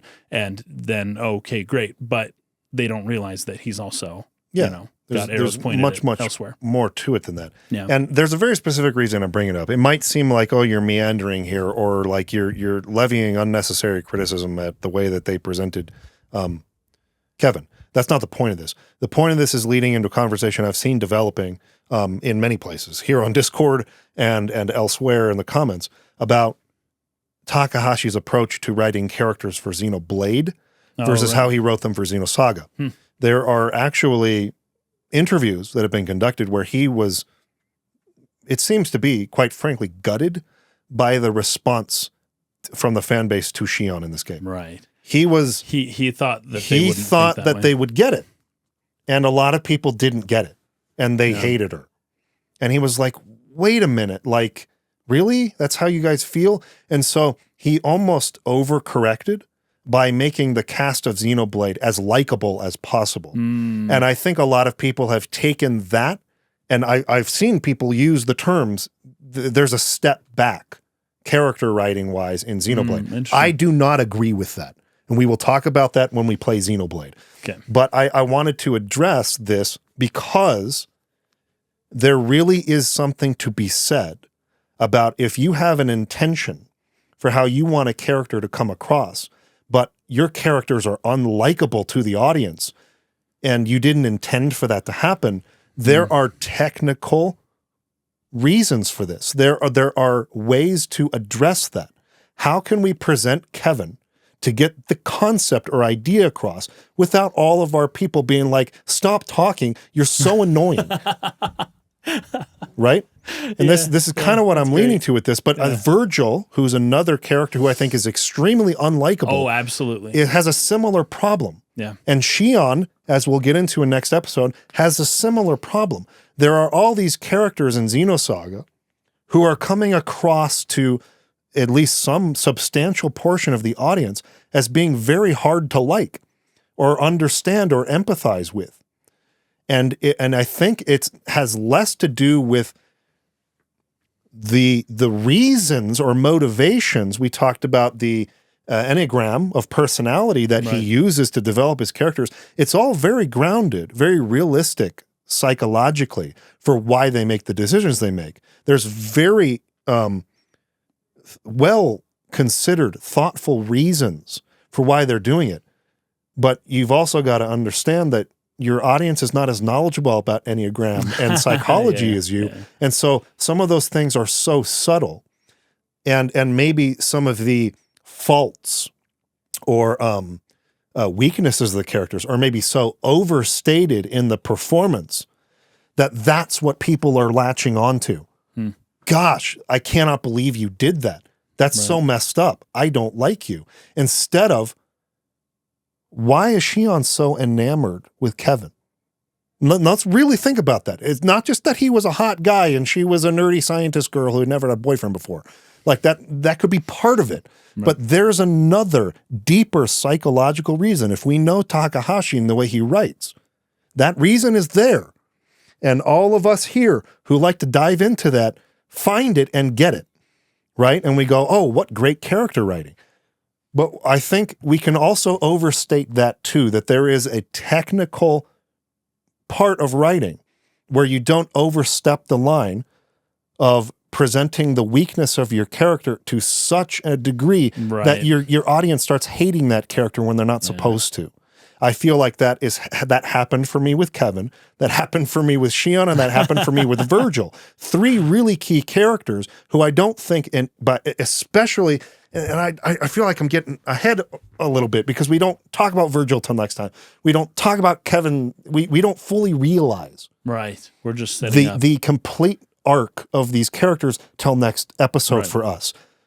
But I'm bringing it up now because these are the seeds that are planted as to why these misunderstandings take place with these characters and why people find them unlikable and hard to root for and hard to understand and hard to feel empathy about. This is a execution of storytelling problem, much less so than a writing or idea problem for them. I want to fully acknowledge that I understand, and I'm seeing it now more the more I'm getting into the details and writing the notes.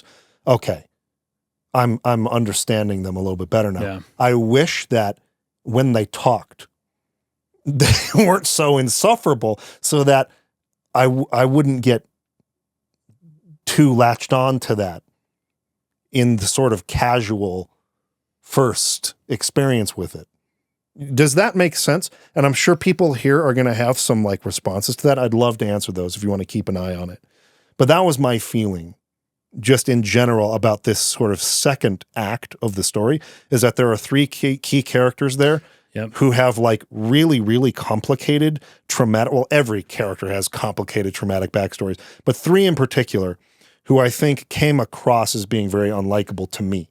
Right. Virgil, huge for me. I just did not like this dude. It's every time he opens his mouth, he's being grating and rude and just, but like, yeah, some people are grating and rude in real life, and why are they? Right. That's what there's a great thing. So I just went through a summit for the last 3 days for my company. And we had this great training talking about survivor care, right? People who are survivors of sexual abuse, exploitation, human trafficking, where there are going to be certain ways that people who have suffered through this kind of trauma act out. And for a lot of us who have not had experiences like that, it's very natural at first to think, what is wrong with you? Instead of thinking, how? Like, what led you to this? Right. Why is it that you exhibit this instead? I can't remember exactly. I wish I had it. I have it on a slide. I actually took a picture of it, but it was so great. It was reframing the way you approach that person. Instead of the what happened or what's wrong with you, it's more looking into the why, like what occurred in you, what belief did you develop through that traumatic incident that is leading to this, which is so grating to a lot of people who are not equipped to understand. And I feel like that's exactly what's happening here. There are so many people playing this game who are not equipped to understand the behavior. And so that's wrong. Why are you doing that? So I want to try to reframe that and really point out some of these things as we go. So, very good. Maybe, do you have notes on Virgil at all? Not a ton. In that regard? Just kind of what was happening, right? I was just kind of interested. I didn't realize, based on us going back in time, if us finding Virgil changed history. Right? That good question. What happened? Maybe nobody helped him, and that's why he became so bitter. And here we are helping him. And so we're kind of changing the course of the future here. Yeah. We'll talk about whether or not that happens next episode, I suppose. But he was so rough. He's a difficult character to deal with. And especially in this whole playthrough. But yeah, I can't really talk about anything more because we'll wrap it up next time. But that happens here. He gets picked up and Feb takes care of him, and he hates Realians a lot. Yes. In fact, the first thing he says when he wakes up is, "What? I have a Realian part in my body? I'm going to kill myself as soon as I'm capable." You know what I loved about this too is it goes all the way back to what I first thought about Virgil in episode 1. How on earth did this dude develop DME addiction? Because the way it's explained there is you have to actually consume Realians. Did he eat a Realian? No, dude. It wasn't even his fetching choice. He hates Realians, and he was against his will given a Realian organ. That's how he developed DME addiction. Was the result of being saved by Febronia, who he ends up loving. But all other Realians he hates. And so it's just such a, I loved that detail. I loved that detail as being a part of this character's arc. This person who hates Realians so much, his life was saved by Realian. Yeah. And that makes you reevaluate some of your feelings. Yes. You feel like you can't help but do that. This person you're constantly demeaning and looking down on and talking bad about, and I don't even want you to get this thing out of me. And she's so kind to you, and she's so open and loving with you. And it just disarms you, and you have to give this person a chance and open your heart to her. But at the same time, she gave you DME addiction. This freaking sucks. That's just tough, man. That's really tough for him. And then everyone knows, like you were saying before, all the rumors are flying. Oh, he needs DME. What did he do on Miltia? And you just have to live with it. And at some point, he just embraces it. He's just like, yeah. So what? You'd love to know what I did on Miltia, wouldn't you? Yeah, they tasted good too. Okay. At some point, I could see somebody just developing that hard shell. Totally. over that whole situation. Totally. But I really loved those interactions with Febronia, though. And I mean, they continue past what we played for this week. But you see that in a number of scenes. They don't just try to do it all at once. They show this sort of progression of which his I really liked. becoming less aggressive and eventually just sort of really, really liking Febronia. Yeah. And even in those scenes where he's warming up to her, he'll still kind of at the end of it be like, I don't want, I didn't ask for you. So he'll like turn away. And she's just super patient with him. The soup was good though. Yeah, exactly. That's exactly what I was thinking. Yeah. I loved that. Yeah, I loved all those interactions between the two of them. I thought it was great. It brought out a childish side of him, which has two potentials, like in Thus Spake Zarathustra. It's like the child can be wildly emotional and unstable, but the child also can kind of, what would you call it, has the potential to kind of become anything, right? And he needs to kind of be brought back down to the level of a child so that he can rebuild himself up in a better way than he was before. Yeah. And that's maybe a little bit of a it was all really, really Zarathustra good thing. So that whole situation happens. The church is cool. We've already kind of talked about that, though. Febronia sacrificing herself for the weak. For, like we mentioned earlier, Febronia is the name of an early Christian martyr. That's what she was named after. Right. And the name means something like purity or atonement, something like that. So that's pretty fun stuff. This is a wild one that I got from the YouTube comments, and I can't believe it. Roth Mandel. Oh, the name. Did you see what that? it means? Yes. In German. Yes. Did you look it up? It's great. Go for it. Oh my gosh, Go for because I'm learning Swedish. And do you know how to say red mantle in Swedish? Rotmantel. In German, it's Rotmandel. Okay. Or it's Rotmandel, I guess. Red cloak. Literally means red cloak or red mantle. Or red mantle, yes. Yeah. But mantle, because like I've been reading Harry Potter in Swedish, and I see the word mantle all the time. But I've kind of gotten out of the habit of analyzing the names kind of in this game a little bit. Right. Not least because sometimes they don't mean anything. Yeah, they don't have specific meaning. So I just thought Roth Mandel was a funny or a pop culture reference to Howie Mandel or so. I didn't care. Or David Lee Roth or something like, okay, whatever. Turns out it was super, super important. Well, maybe not that important, but it's super interesting anecdote that his name in German is Red Cloak. I love how they hide that in plain sight, though. Yeah. Again, you almost don't even think to look it up. Right. But like it's right there. Roth Mantel is the Red Testament, like right in front of your freaking face. Awesome. Love that. I'm like disappointed. It was so easy. It was right there. Yeah, it was awesome. And then I don't have really a ton other than to say that the other big like conflict here is between Shion and her father, that we kind of start to see a little bit of what was happening. She's like, oh, my mom wasn't a patient in a hospital. She was a test subject in a laboratory. Yes. Where I grew up was not a hospital, it was a lab. Yes. And that's where I always see my family and my parents and my mother. You know, they sold it to us earlier as a hospital. Well, you could even see. She starts to get upset at her father. He's the one doing the experiment. You could see a father explaining away to his daughter what's happening in terms like she's in the hospital, she's sick. Yes. To try to like not tell your daughter the truth about what you're really doing. Yes. And the guilt, obviously, that would arise with that. And so she probably was told she's in a hospital. Yeah. No, this is a freaking lab. She's an experiment. She's a science experiment. That's what she's being used for.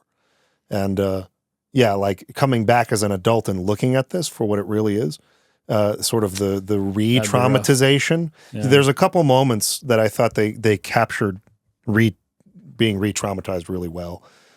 Especially when you're going to get the vessels of Anima and she sees that the combat Realians were being built like in that facility, the combat Realians that actually killed her mother, the ones she witnessed doing that. Oh yeah. I guess that hasn't technically happened yet. So we should cut that. Well, but okay. Anyway, well, no, she says it. She says it in earlier games. Kevin killed mom. And that's in the same scene. So I guess that's not a spoiler. Anyway, she sees those combat Realians, the faces of those beings that came and killed her mother, and realizes Kevin was the one freaking supervising this. And she just starts losing it. And you see Jin like grab her, right? And she's like, we can abort this mission. Like, we don't have to keep going. Then she's like, oh, okay, what did you know? Yes. Were you part of this? And he's being quiet about it. Not saying anything yet. Now, there's an important reason for that. Well, I want to talk more about Jin. I want to talk more about Jin a little bit later, too. Okay, that sounds good. Because Jin's pretty complicated, too. Oh, yeah. There's a lot of weaknesses with that character and the way he chooses to handle these things and not being forthright and whatnot. Sure. But But yeah, I think they capture really, really well, and in particular, one of the first scenes I think we'll talk about next time, this re-traumatization happening with Shion that is, I think it's quite realistic. It's again, I feel like if you look at this from the right psychological lens, it's a lot easier to empathize with characters like Shion and Virgil. Yeah. If you're not equipped to do that, or if you're not coming at the game with that lens, it's a lot easier to just strongly dislike them. Hate them. But anyway, yeah. Okay, well, cool. I thought all that was really good. And then that mostly what you've got as far as notes for this? I took a lot of notes, but they're not all that important. There is the one part, though. Did we get to Voyager, or is that next time? No, that's this time. That's this Voyager. time. So just interesting anecdote. After the church scene where they meet Febronia and Shion and everything, Kevin is like, okay, the operation's done. Like, the U-TIC dudes are going to be back. They're going to like question my supervision. If you guys don't leave, can you please leave now? Right. And they're like, okay, right, fine. Yeah. And she gets KOS-MOS's reboot, like, math theory that he developed when he was 14. Well, and then young Shion gives them the hint of where the Elsa is, and so they go there and reconvene with the crew of the Elsa, Alan and the captain and the professor and everybody else. So they reconvene there, and that's when they start talking about their situation. Like, how did we get here? Why are we here? Like, is there any way out? He's like, well, we would need so much freaking energy to like be able to do that. It's like not realistic.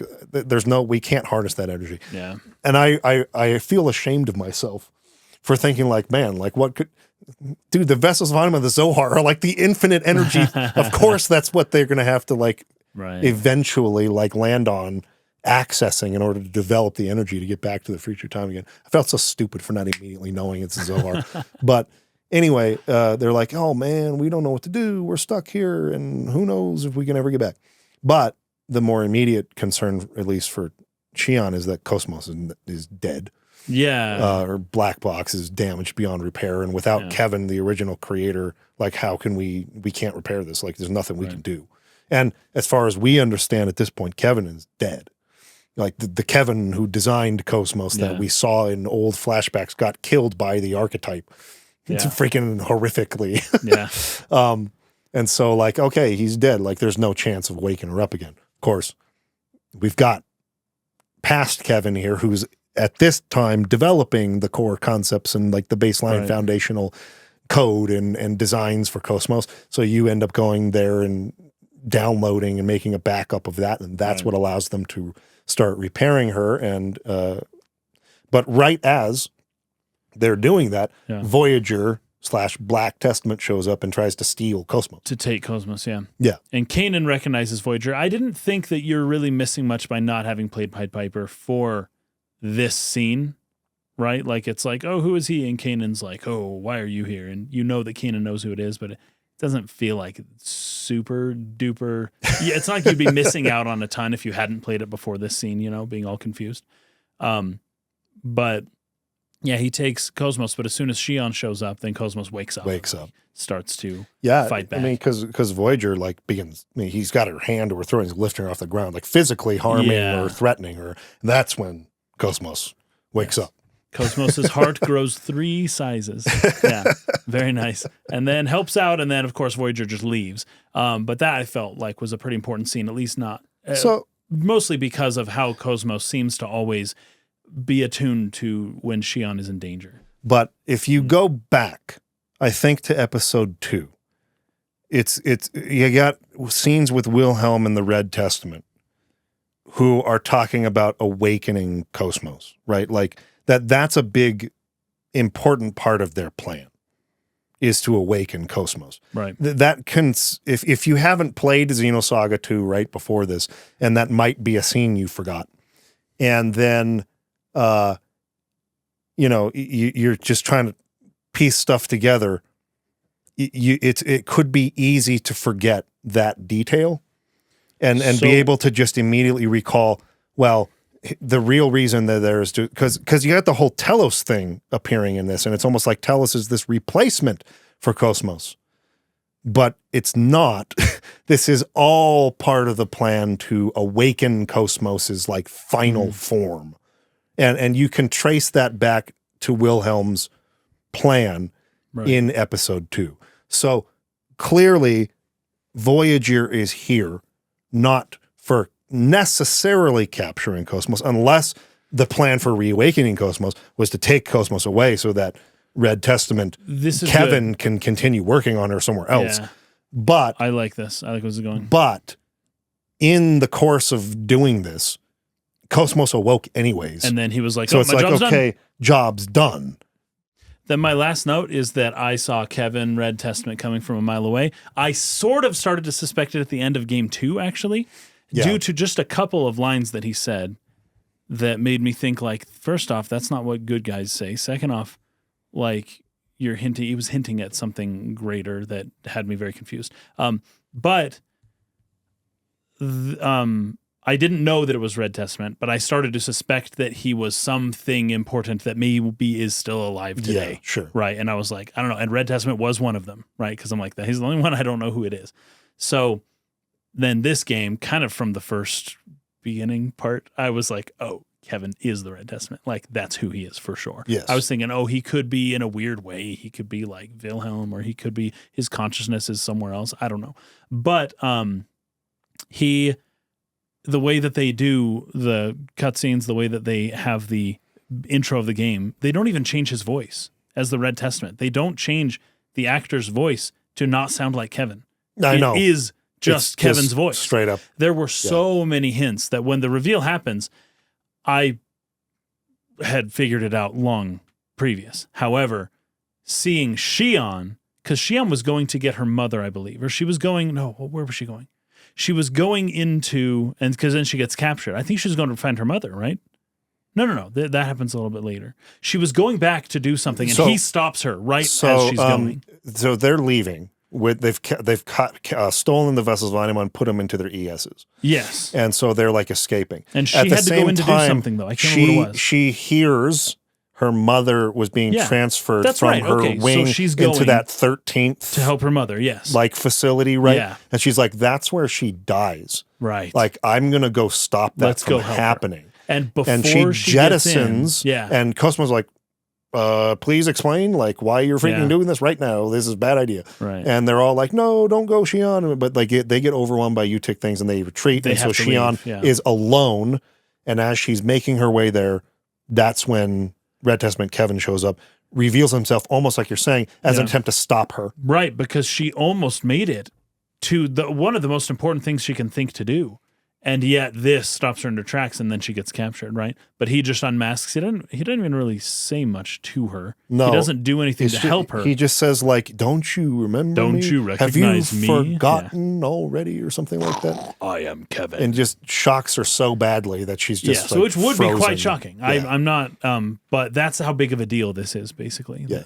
Kevin has been idolized in her mind to almost a divine-like status anyways, kind of. So the fact that he has the status he currently has, coupled with these like the pedestal that she had put him on, there's actually incredible resonance to both of those things, right?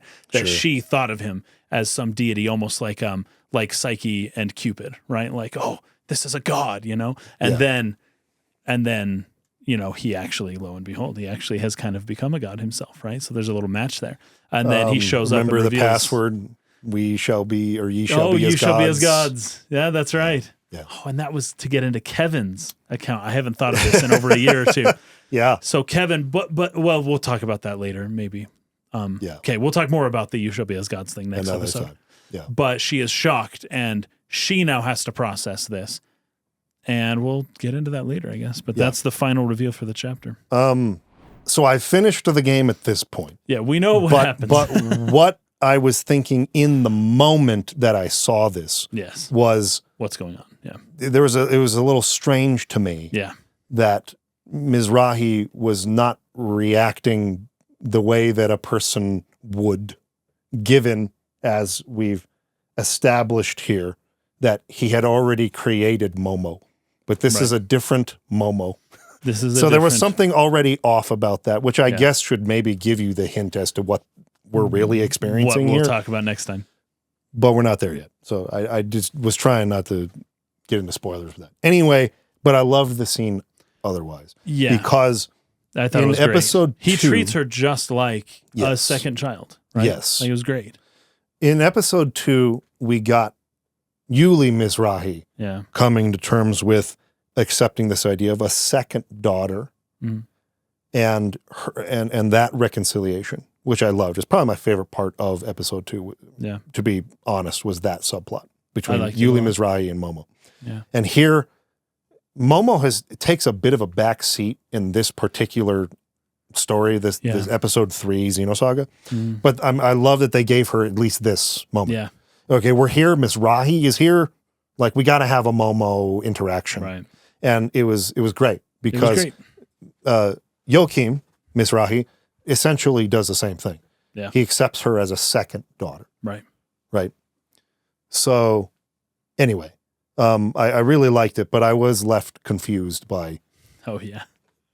how is he not a little bit more taken aback by how freaking crazy this is? This is Momo. This is not my Momo. Who made this Momo? Right. But that, like I said, maybe that should be giving you a hint as to the nature of time travel, how it actually works in the story. Yeah. There was some specific dialogue I wanted to cover here. It was in chapter 6. It was a conversation between Margulis, what's her father's name? Shuo. Suo Uzuki, Kevin, and Margulis. Okay, yeah. And Yeah, I think they got the Omega. Is it the one where they were like, the Proto-Omega. walls have ears, be That careful what conversation. you say. Yeah, that was a good one. Suo says, in order to control the Zohar, we must use Lemegeton and convey human will from the vessels of Anima via the UMN. This is the line I was talking about. I was Yeah. trying to work my way up to this.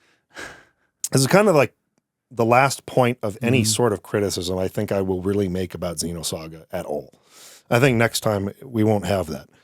But this is really just building more on this sort of ongoing conversation I've seen about Xenoblade and some of the differences. So let me read that line again. In order to control the Zohar, we must use Lemegeton and convey human will from the vessels of Anima via the UMN. That sentence is wild. Sentence is really, really freaking hard to parse, even for somebody Who knows all is this super stuff. engaged Yeah, with yeah. what all those terms actually mean. Yeah. How do you not just pause and just like think? Like, okay, just take a minute and just be like, okay, I think I worked that out. All right. What the fetch are you saying? You kind of have to. There's one vague term in the whole thing. We know what Lemegeton is. We know what UMN is. Will. We know, but it's human will. Yeah. Let me try again. In order to control the Zohar, we know what the Zohar is. We must use Lemegeton. We know what that is. It's the code. It's the spell. Yes. The spell. Yeah. And convey human will. That's the part where, what's that? From the vessels of Anima, human will, from the vessel of Anima via the UMN. But that results in direct contact with Udu, and Udu invokes primal fear in human beings. I follow that just fine.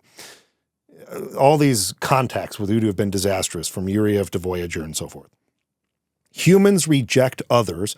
Those who are rejected are overcome with fear of isolation. The fear is even stronger than that of death, since humans are weak. Are you following this? Because I'm not following this. If we had the original source of the Lemegeton, then things might be different. But we are limited in what we can do with this emulation that's based on incomplete data. And because of that deficiency, we've already wasted one transgenic unit type. Okay. That's pretty rough. That's a rough paragraph. Now, that is a tough paragraph to understand. I can follow it, but I'm not sure I can follow it better than you can. It is like, what's the word I'm looking for? It is an obtusely written piece of dialogue. Your brain has to stretch like a mile and then a mile this way and then a mile this way and then a mile. Like, it's just not close enough. It's not close enough to you. You have to go out and find remember the, stored back in there somewhere and bring it. But for every second of that entire paragraph, because each second is a new word that's like, oh yeah, now I got to go find that again. Oh, there it is. Yeah. And put it back in. Basically, they need human will to contact Udu, but humans suck because once they contact with Udu, they feel alone and afraid, and they don't want that. And so they need to contact Udu, but not feel alone and afraid. So they have invented all these weird technological ways to get to Udu, but not through a person, because there is no human that doesn't just run away scared. Yes. That's basically what it's saying. Thank you for explaining what they actually mean. But right, this is why they made URTVs. Right. This is why they make Realians do it. Because contacting Udu's real scary. Yeah, very. And it breaks people psychologically. Yeah. That's what he should have said. Yeah. So this is the point I wanted to make with this. And again, this is a little bit in reference to some people's opinions they've been expressing about this apparent step back that Xenoblade is in comparison to Xenosaga. Now, I want to lead off with this by, I'm not trying to like sit here, I'm going to defend Xenoblade. We're not talking about Xenoblade, we're talking about Xenosaga. Right. But this is an overall, I think, problem with Xenosaga and even Xenogears to a large extent that isn't a problem with that game.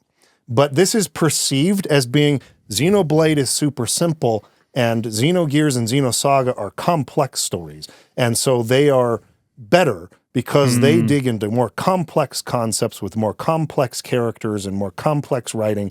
And so we have this very simple, generic RPG story over here, and it's just a big step back. And I wanted to use that line of dialogue to illustrate a very important point. Yeah. The plots of Xenogears and Xenosaga are not that complex. They make it sound like it is with dialogue like that. Right. But it's really not. I will explain further why that is by explaining the entire story of Xenosaga to you in like 2 sentences next time.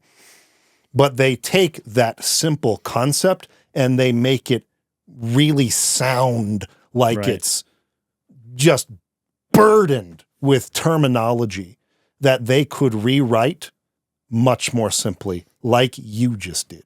And everybody would freaking get it. Right.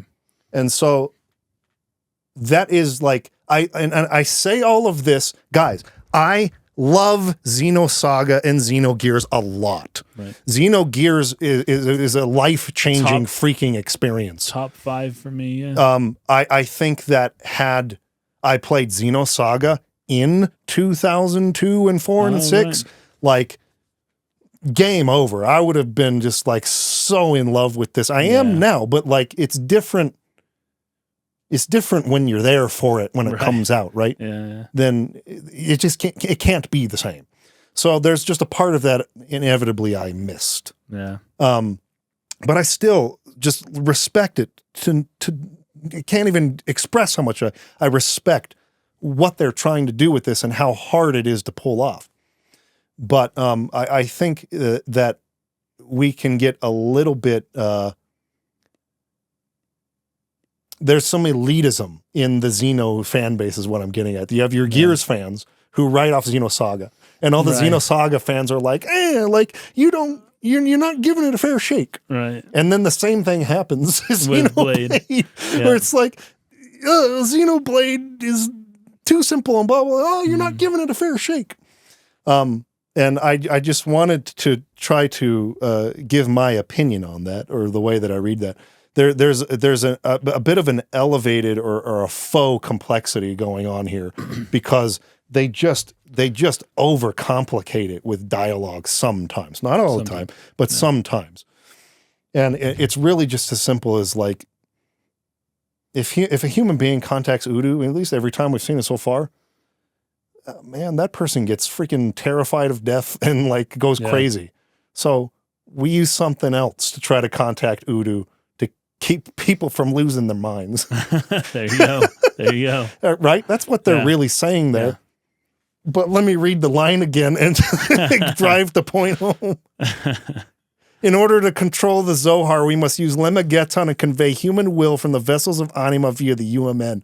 But that results in direct contact with Udu, and Udu invokes primal fear in human beings. Humans reject others. Those who are rejected are overcome with fear of isolation. That fear is even stronger than that of death, since humans are weak. If we had the original source of the Lemmageton, then things would be different, but we are limited in what we can do with this emulation that's based on incomplete data, and because of that deficiency, we already wasted one transgenic type unit. Very good. All right. That is my final, I think, Okay.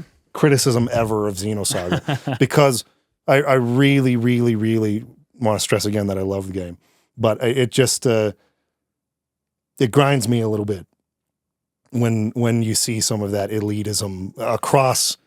Yeah. And people are immediately going to start blaming me for this about Xenoblade 2, but like, don't worry, I've already tried to dispel some fears on that. We're going to give that one another shot eventually someday. And Xenoblade I'm actually 2. pretty excited to kind of pick it up again. Yeah. I have exhibited the same form of elitism in my life. I'm just as guilty. But I really feel like they could have made things a lot more clear a lot of the times than they do. Maybe that's on purpose. Maybe you're, like you said, we're supposed to feel confused for 5 hours until they like give a better explanation later. But you have to determine that it was intentional at some point. It's either like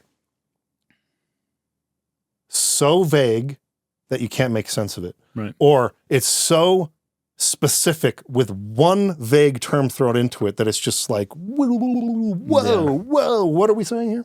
Anyway, yes, that is what they're actually saying there, and I think it's important though, because we've been talking about Udu and contacts and things like that. Right. Shion is not having that reaction when Right. she contacts Udu. Those are very pleasant conversations. She comes back. She isn't freaking out. And Abel being in the waveform, I don't know if you ended up looking at that. I did, yes. Yeah, it's very hard to see that, He's definitely there. right? I did not see it before, but he's there. Yeah. Yeah. Abel seems to be a contact. At the very least. And we don't have any sort of like primal fear going on there. Right. It Or doesn't appear. or terror happening Yeah. there. So, this kind of calls back to what we were talking about last week. It seems to be that your purpose in the contact or your psychological state or something like that has something to do with how that contact goes. And it's overwhelming for certain people and not for others. And Shion, for whatever reason, the contact seems to be smooth. I think that's important to note. But it's also possibly why she's one of these people who are being experimented on. Right. Her mother and her. There's a connection there with Udu, or an ability to contact Udu without the disastrous Yuriev terror that resulted for him that isn't happening with her. So there's something special about Shion and her mother in that sense that I think we're supposed to be taking note of here without getting lost in all that terminology. Perfect. So it's for most people, contacting Udu is freaking horrific experience. Yeah. But it's not for Shion. And Shion and her mother are test subjects in this Labyrinthos place for that reason. That's all I'll say about that right now. Okay. Okay, well, Did we miss anything? I mean, yeah, but so I'm sure there's a million things people are going to bring up. We've got through the main points here, and I mostly look forward to wrapping up all the ends that we loosened here. I'm trying to... Why don't you guys, if you can think of anything from this section that you would have liked us to touch on that you don't think we did, let's try to do that real quick and finish up. There's the line here, you need your past to be who you are now. Who said that? I forgot. I said John, but that's wrong. So I'm trying to think about Jin, probably. Jin! There you go, Jin. O and I, they're so close. That's probably in the conversation he has with Shion. So yes. After Shion goes with Alan and they like go into the city and they do their thing and they get the KOS-MOS data from like the computer terminal where Kevin works and they come back, Jin has a conversation with her where I think he's trying to argue like, I understand your feelings, but like it's a big risk to go try to change the past. Yeah. And she's like, how can you freaking say that mom is still alive, Right. and we can stop her from dying. And so they're kind of arguing the merits or the risks of involving themselves in the past and changing this past. And I think that's where Jin says something very important there, actually. Yeah. Read it again. You need your past to be who you are now. Yeah. That's huge. That's huge. That's yeah. a huge way of reframing your trauma. Totally. Yeah. Yeah. Yeah. You aren't you without that. Like you are, like that's a part of you. You know, you are the sum total of not just your genetics, but also the things that happen to you in life. You know, all the stuff that you learn and all the things that happen to you and the stuff that you do. That is as much of who you are as your genetics.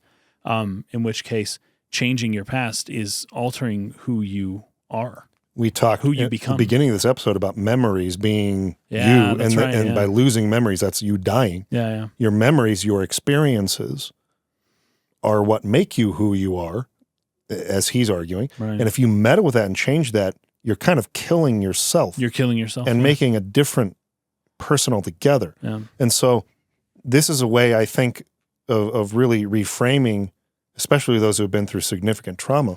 Yes. It's like, those who go through these types of things, it's understandable, easy to be like, man, if I could undo that, if I could have never gone through that. Yeah. But to the same extent, there are certain things that you learn or come to understand, certain ways in which you grow as a person as a result of that make you who you are. And you could never be the same person without those experiences. Right. And I can really see two ways of coming at that. Because it's like, well, there are some things that are so horrific that you just, if you have the ability to stop a human from experiencing that kind of horrific trauma, you would do anything you could. We try to lessen human suffering for a reason. Yeah. It's a good thing to like make people's lives better, to give them more well-being and less suffering. But it's kind of like what Nietzsche says. It's like if you take too much of that away, like you kill the evolution of the species. You result in the last man. Yes. So this is such an impossible query to even really answer. Do you strive to lessen human suffering and to stop people from having to go through something so traumatic that it totally alters their life in such a way to where they just have to deal with this trauma over and over and over again and work so hard, more than anyone else who hasn't been through that, to try to just live a normal life?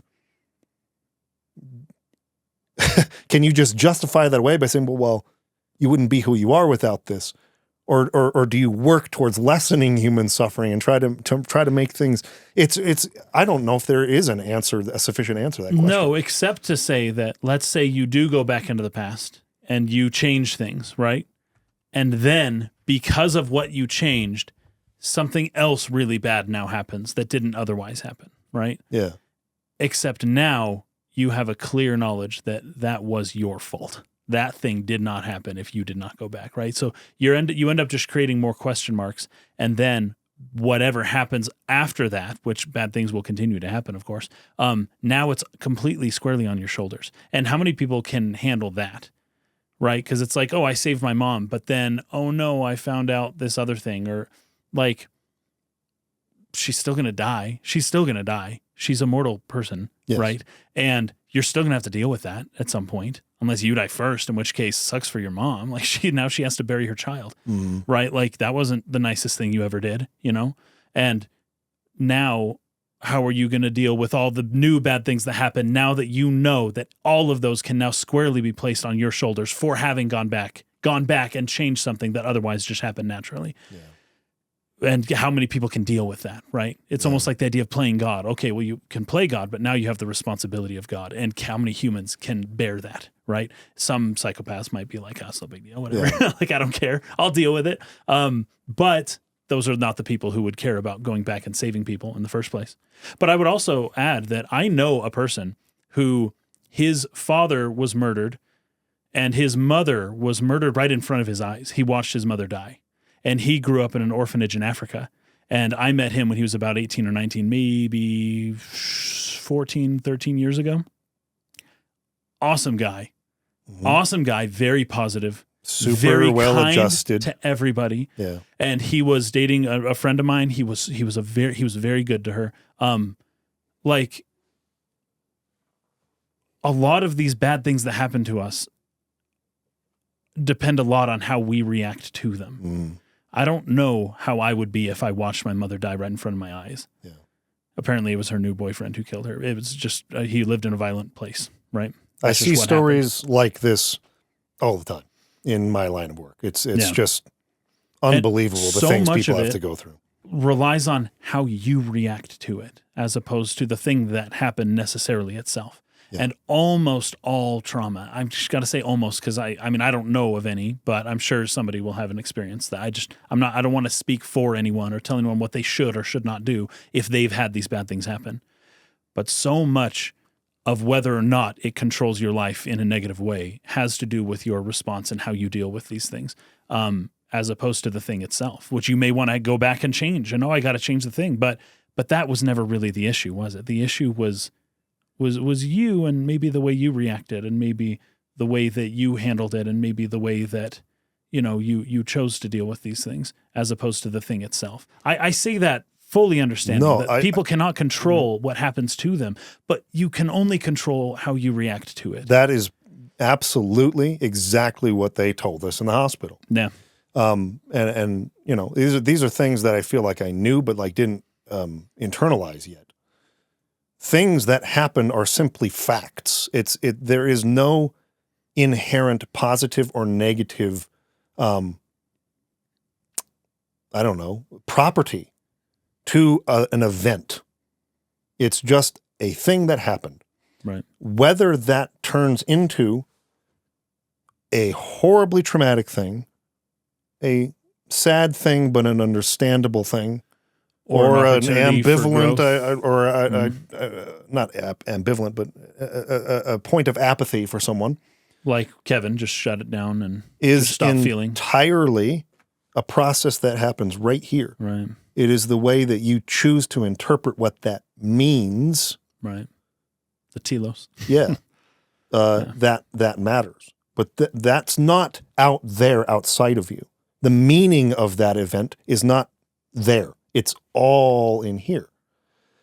And there is a real skill in developing the ability, because there are certain things that you don't control, like an immediate sort of emotional reaction to something, right? Like that kind of happens. Yeah. But there is a way of reframing the event and interpreting it in a way that will help you not only cope with that, but be able to give it purpose in your life, give you the ability to move forward with it, to mourn it appropriately and in a healthy way, and then move on.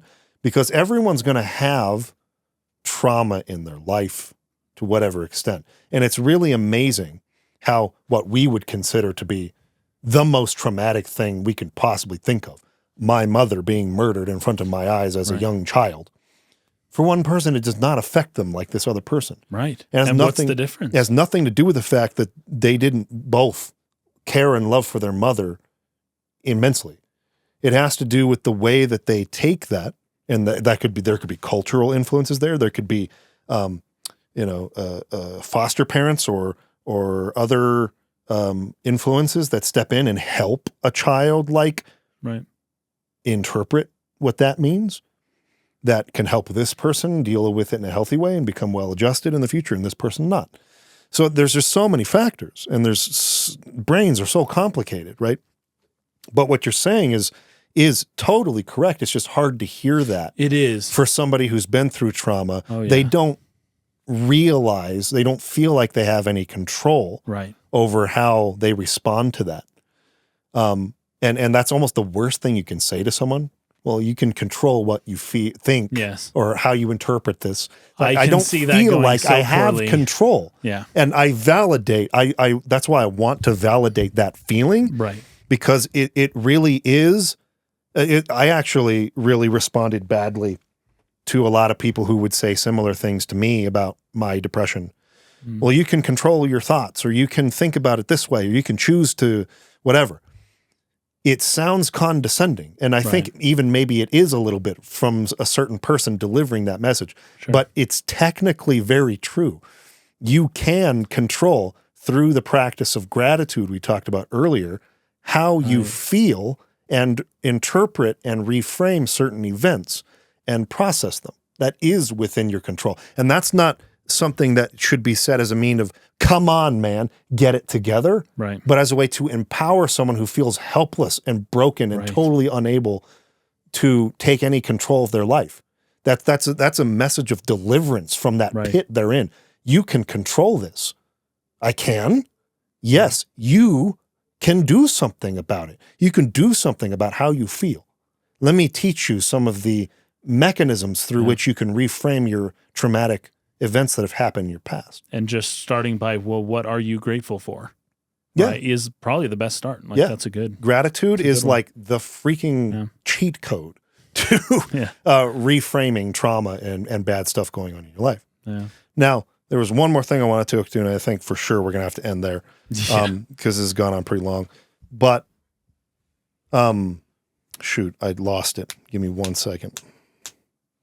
Oh, what I was going to say was, in regards to Jin's line there about the things that have happened. Read it again. What does he say?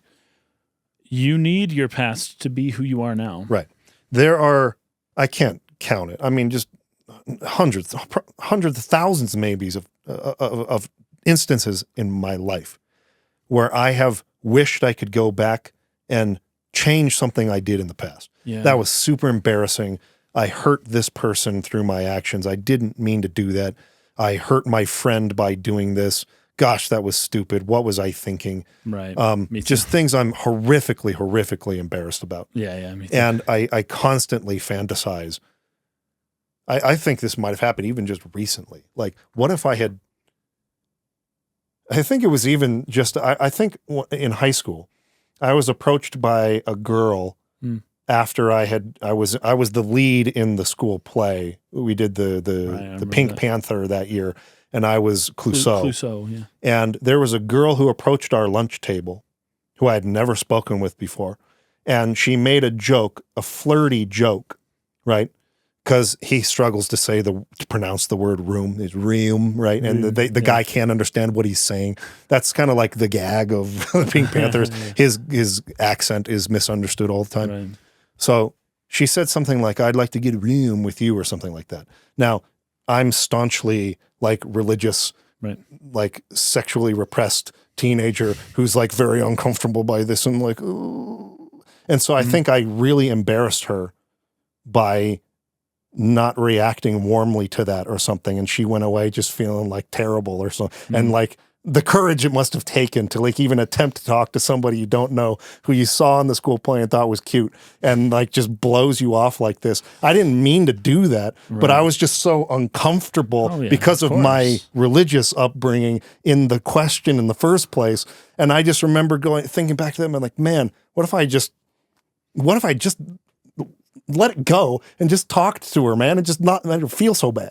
Like something as trivial as that is something even today I'm thinking back about and going like, man, I wish I had handled that differently because I probably made her feel terrible.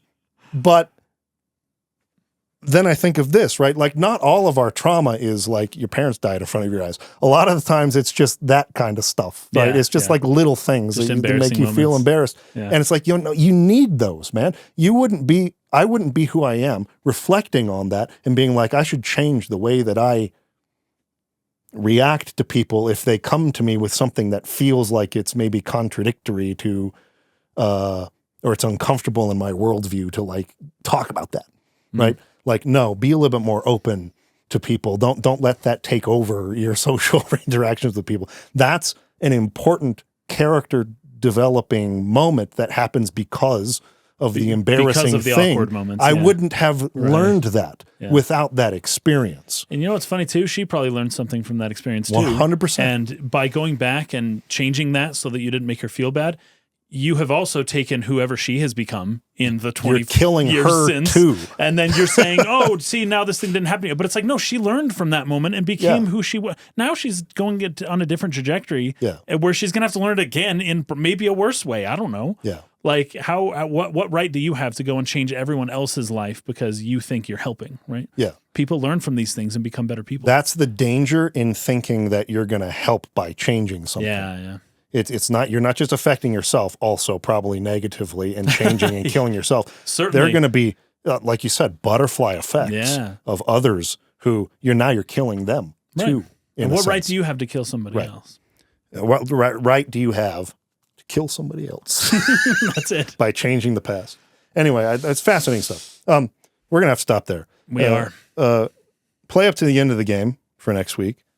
There's going to be a lot to discuss, but I feel like there's even just some unresolved things here. So we're going to have a final episode after that, the panel discussion, and we'd like people to, if you can, send us questions.